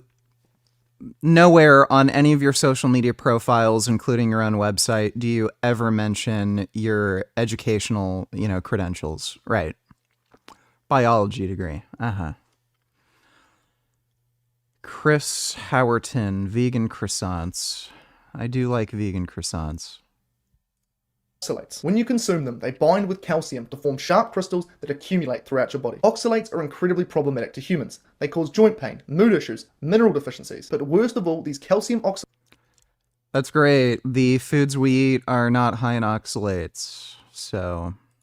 Oxalate crystals cause 80% of all kidney stones. Then there are tannins, which are present in spinach, eggplant, and kale, to name a few. Tannins are a compound that bind to proteins. This is an issue because every cell in your body has protein structures on its surface. So tannins can bind to these structures, which triggers inflammation, disrupts cell signaling, and hinders your immune function. Cool, so why the hell in no randomized trials or prospective cohorts can you induce any kind of chronic condition from eating vegetables? Another interesting thought is, why do children and almost all people hate vegetables? If vegetables were truly this amazing food, packed with everything we needed and nothing we didn't, then why wouldn't our bodies recognize that? And as a Vegetables don't taste good, so they're bad for you. Oh, okay. I guess McDonald's is the best food you can eat, because everyone eats McDonald's. I don't think I've ever met somebody who didn't like ice cream. Ice cream's good for you. Oh, people love potato chips. Potato chips are good for you. You know what? I've noticed when people smoke crack or inject heroin or smoke crystal meth, they keep wanting to do it, and they desire crystal meth so bad that even when they don't have any money for crystal meth, they'll go around and suck dicks, even though they're not gay, so that they can get more money for crystal meth. I guess crystal meth must be the healthiest thing on the fucking planet for you, because your body just craves and desires crystal meth so badly. So, if you want it, right, then it's good for you. If you want to eat it or smoke it or inject it into your veins, then it's good for you. So yeah, crystal meth, heroin, fentanyl, crack cocaine, all these drugs are good for you. Fucking dumbass.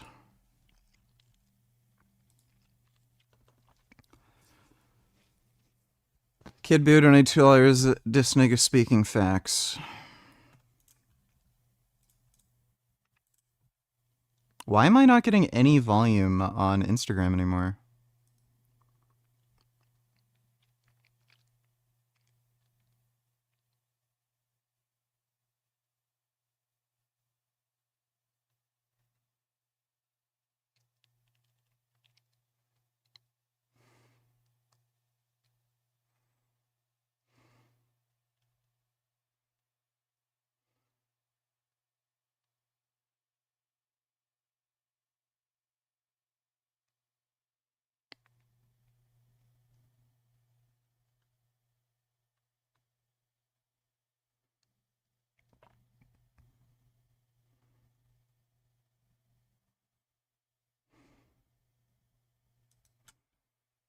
Yeah, he's right.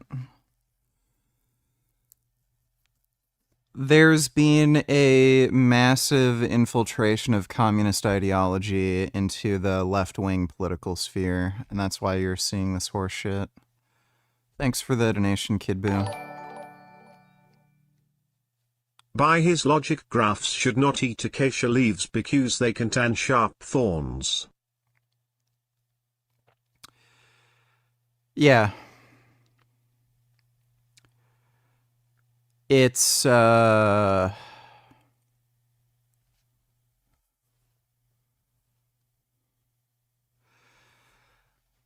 the carnivore diet is clearly not healthy for you, and these people work backwards from the conclusion to justify it.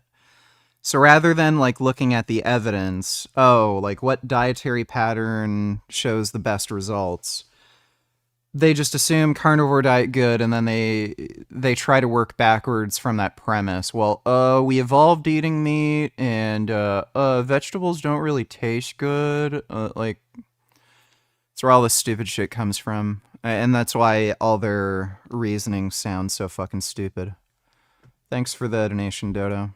Result, reward us for eating them. Why wouldn't they taste good? The reason vegetables have a bitter taste is the same reason our nose detects when something has Not all vegetables have a bitter taste. gone bad by its all. By the way, there's animal products that have a bitter taste, so fuck me. Smell. Our taste buds are designed to identify toxins and give us a negative feedback response. This protects us from eating harmful things. Even as adults, most of us still don't actually enjoy vegetables. Most people have to cover them in spices, drown them in sauces, or cook them in an absurd amount of butter. Oh, you mean like how people cover steaks with like seasoning and spices? You know, like I have you ever heard of barbecue sauce? Have you ever seen anybody eat a rack of ribs without covering it in barbecue sauce? Like, this guy's just fucking stupid. Yeah, people have an interest in making their food taste good. What the fuck does that mean? Just to make them semi-tolerable. The reason some people grow to enjoy This is like saying, oh, well, the reason people do drugs is because life sucks. So clearly life isn't good and we should all kill ourselves because the only reason we enjoy life is because we do drugs and stuff.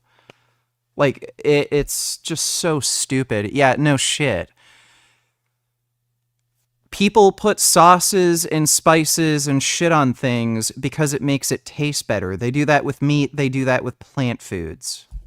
Vegetables over time isn't because they're objectively delicious. It's a survival adaptation. If your body notices that you're eating large amounts of a certain food, it assumes that because you're consistently eating it, this food must be one of your only available energy sources. If it continued to taste very unpleasant to you, you wouldn't eat much of it, so you wouldn't consume enough energy and therefore you could die of starvation. So in response, your taste buds, they adjust. But when you stop consuming it for a while, you lose this adaptation and they start to taste terrible again. It is a scientific fact that every single plant contains toxins. So a lot of like fruits and vegetables are seasonal. Like I can only get cherries here when they're in season, I guess, unless I eat them frozen. So I've gone like a year without eating cherries, and when I eat cherries again,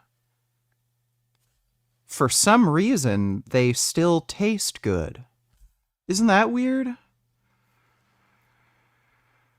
This guy is such a fucking dumbass.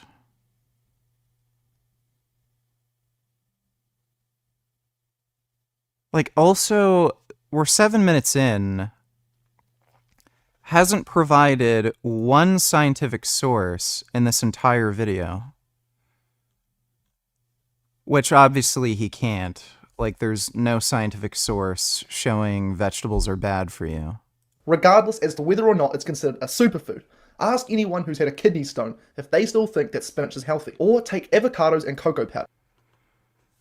Like, you realize vegans don't have higher rates of kidney stones, right? Like, this is just so stupid. Guess what? There's a lot of people who eat red meat and get gout. So I guess red meat's bad for you because people get gout. Like, high amounts of red meat is a risk factor for gout. So never, like, again, double standards nonstop. which aren't vegetables, but they are both praised as superfoods. These foods are both so toxic that if you give it There's no such thing as a superfood. I don't know why you just keep saying superfood. to a dog, it can die essentially instantly. So that's the first reason I don't Great, and if you give somebody peanuts who's allergic to peanuts, they can die instantly. Who the fuck cares? eat vegetables. They're all toxic, at least to some degree. The second reason I don't eat vegetables is because of our physiology, which is just a fancy way of saying how our bodies work. When you look at the makeup of the human digestive system and its ability to break down plant toxins, there's a key component missing. Since all plants contain toxins, any animal that eats plants without issues must have specific biological features that allow them to break down these toxins effectively. For example, we can look at ruminant animals such as cows, sheep, and deer. These animals have a highly complex digestive system with 4 chambers, allowing them to ferment and break down tough plant material. Because of this, they're eating grass. People don't eat grass. Like, buddy, do you think, like, broccoli or oranges or potatoes, do you think those are anything like grass? ruminant system, they can ferment plant fibers and neutralize many of the toxic compounds that are found in these plants before they can cause They're not toxic. them any harm. Another group that can do this are hindgut fermenters. Example, Like, by the way, fermentation occurs in your intestines. Like, that's why you have a gut microbiome, so I don't know why you're saying this is specifically unique to ruminant animals. include gorillas, rhinos, and elephants. These are animals with massive large intestines, which they use to ferment plant material and break it down effectively. The key point to this is that every animal that eats plants without it causing problems to them has some kind of system that breaks down these plant toxins. But when we look at humans, well, we don't have any of these specific mechanisms. We have a simple digestive system that is similar to other carnivorous animals. No, we don't. As a result, many of the toxins in plants don't get broken down. They pass through us intact and they can cause us significant harm. So that's the second reason Right, that's why you can't demonstrate any of that harm. You just have to say this and not provide any evidence for your claims. why I don't eat vegetables. Our biology doesn't allow us to break down plant defense compounds. The third reason I don't eat Like, again, what does he mean by that?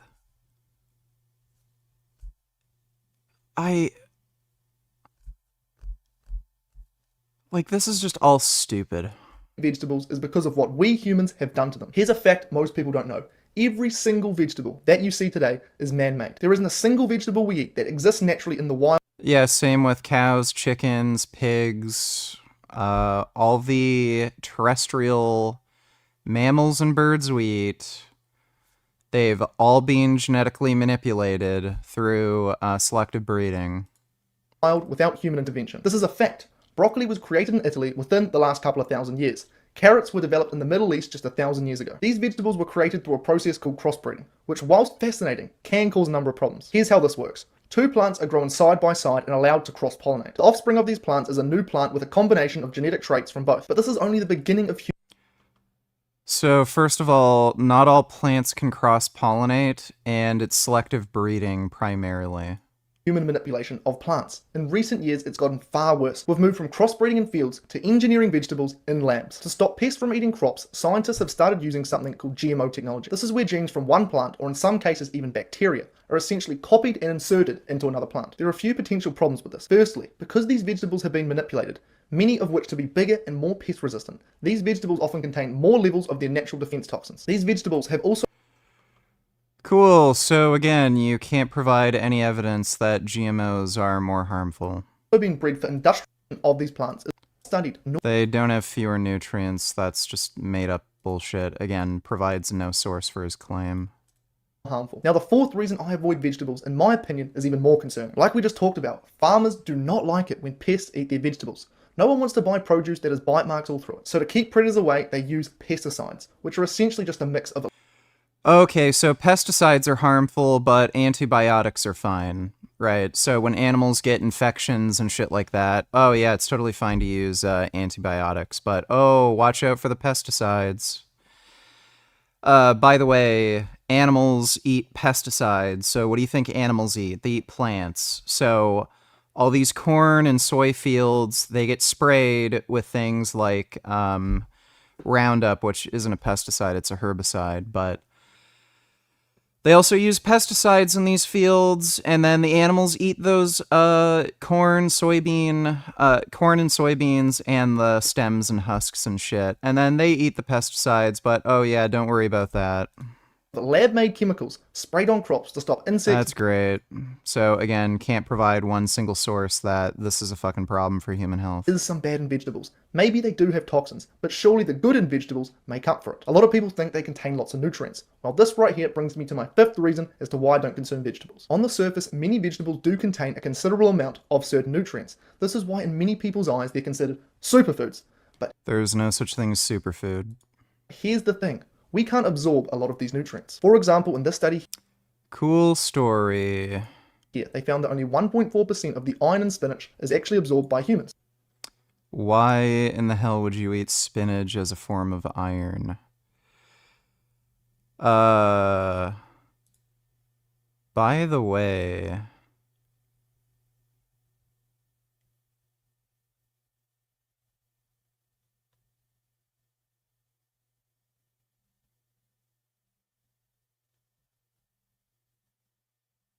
yeah, he's only showing the abstract. So this isn't necessarily... Oh my god, I don't want to get into a long ramble about why what he's saying is stupid.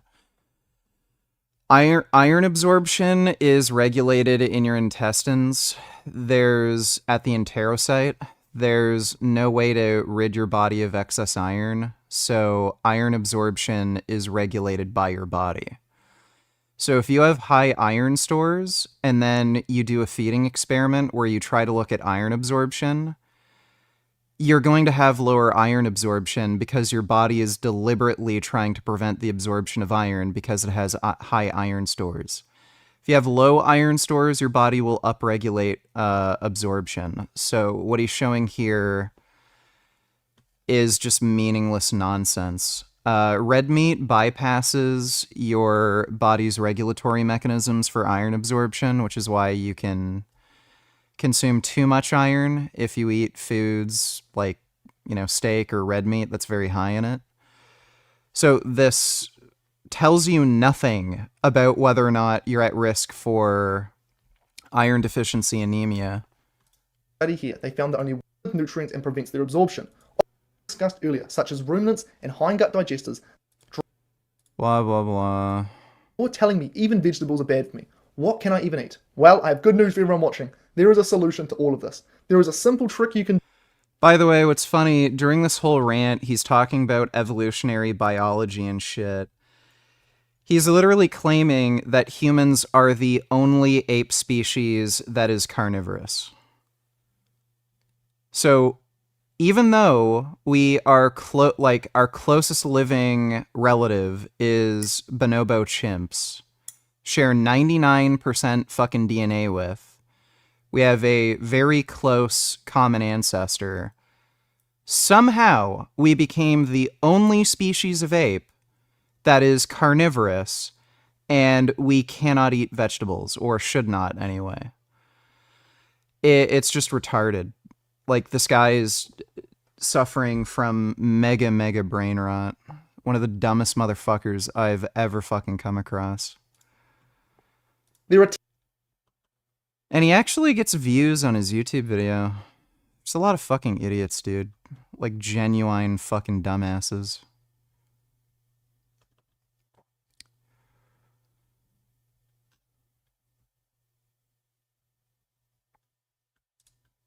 In today's video, I'm going to lay out the 3 best fat loss lessons of dietary.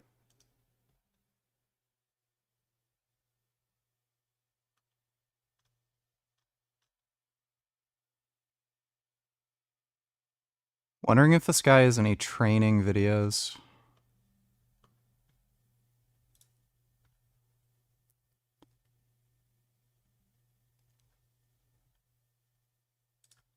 Alrighty, ladies and He doesn't look that big. I'm assuming he can't bench 315. Like, he doesn't look muscular enough. gentlemen, we're back. Good to see.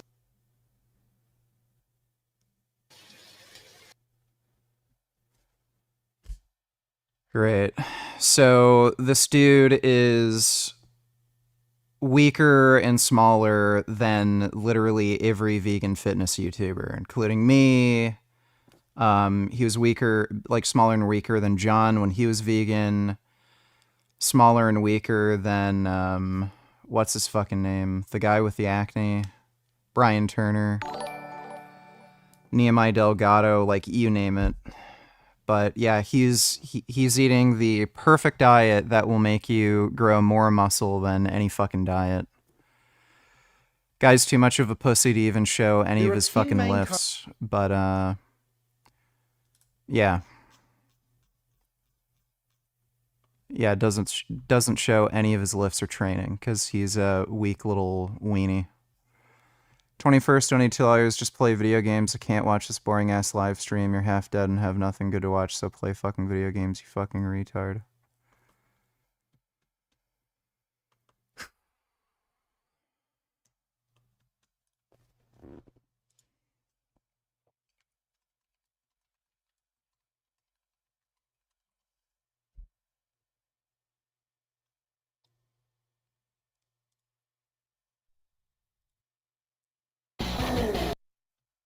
How do you set up RetroArch for Battletoads?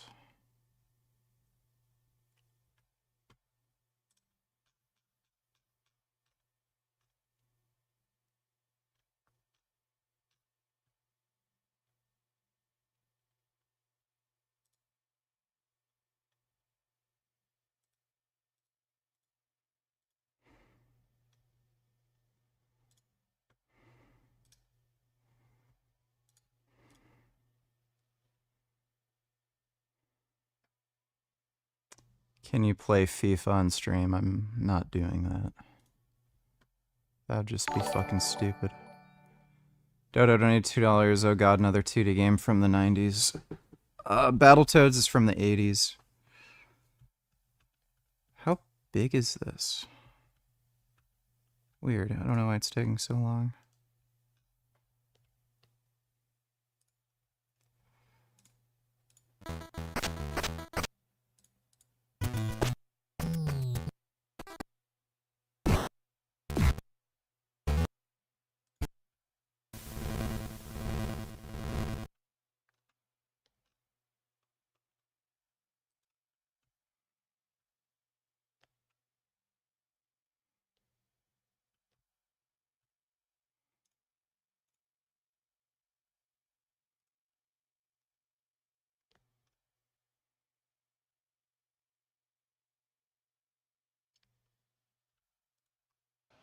I am the strongest man on earth, and in 9 weeks, I'm gonna have to prove that again. One of those events is going to be a max trap bar deadlift. Today is week 1 of preparation. I'm gonna try to pull over 900 pounds off the ground without a belt on, and that's just the starting point. So stick around, some huge lifts coming up, and I'm gonna teach you how to lift big without hurting your back.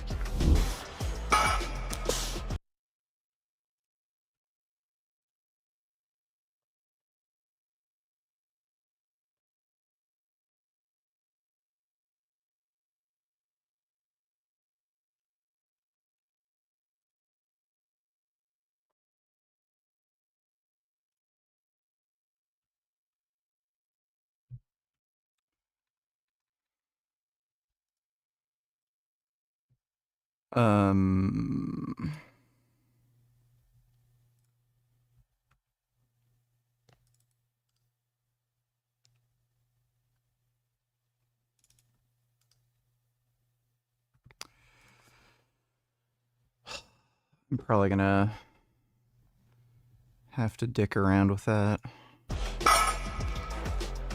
Very hard to break the floor, and once you do, you're mostly spread the forces as evenly as possible.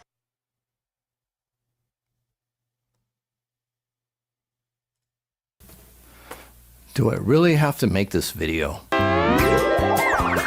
Claiming they're losing weight, getting ripped bodies, and diabetics even say they don't need as much insulin anymore. On the other side, you've got the keto people who say the same thing. So what's going on? Are both okay? Can you do anything you want now? Well, before you jump up and down excitedly saying, yay, I can finally eat the foods I love, and yay, fruit juice is health food again, let me break it down for you and inject a dose of reality into the room, starting with context. Sugar is fuel, okay? It's a really simple fuel. It's the universal fuel source for anything alive, including, may I remind you, bacteria, viruses, yeast, mold, fungus, parasites, and of course the big C. Oh yeah, people forget about that part. So, do you have SIBO, where your gut is bloated all the time from bacteria overgrowth in the large intestine? Good luck with that. Dang. People promoting a high sugar or high carb diet, like fruitarians or even some bodybuilders using white rice, fruit, and honey, are cutting fat extremely low, which lowers overall calorie density. Why are they not getting fat? Because they are very active. They ride bikes, they go to the gym, they swing through the trees in the jungle, they swim, they walk, they run, they lift weights, they sweat a lot, and they move their bodies all day. They burn up that fuel before it has a chance to turn into fat. It's that simple. It helps even more if they eat a whole food diet. They eat whole food sugars like fruit and dates and sweet potatoes, not soda and donuts. They also have low insulin resistance to begin with. Their cells still respond well to insulin. In this context, high sugar carbs aren't making them fat because the glucose is burned immediately from all that active fiber. And there's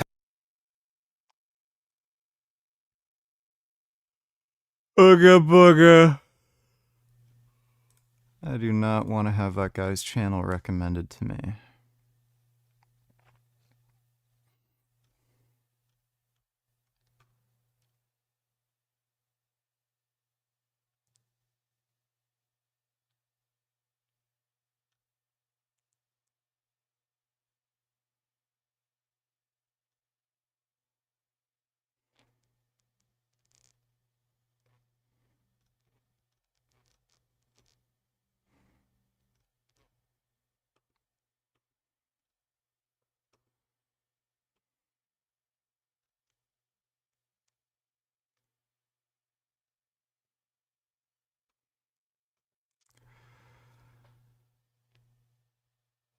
I'm gonna get some rest.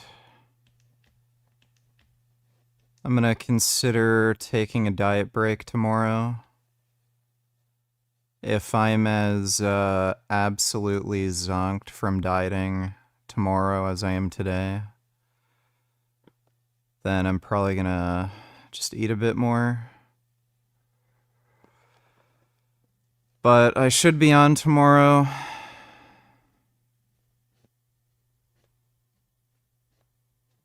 But yeah, that's the cost of beauty.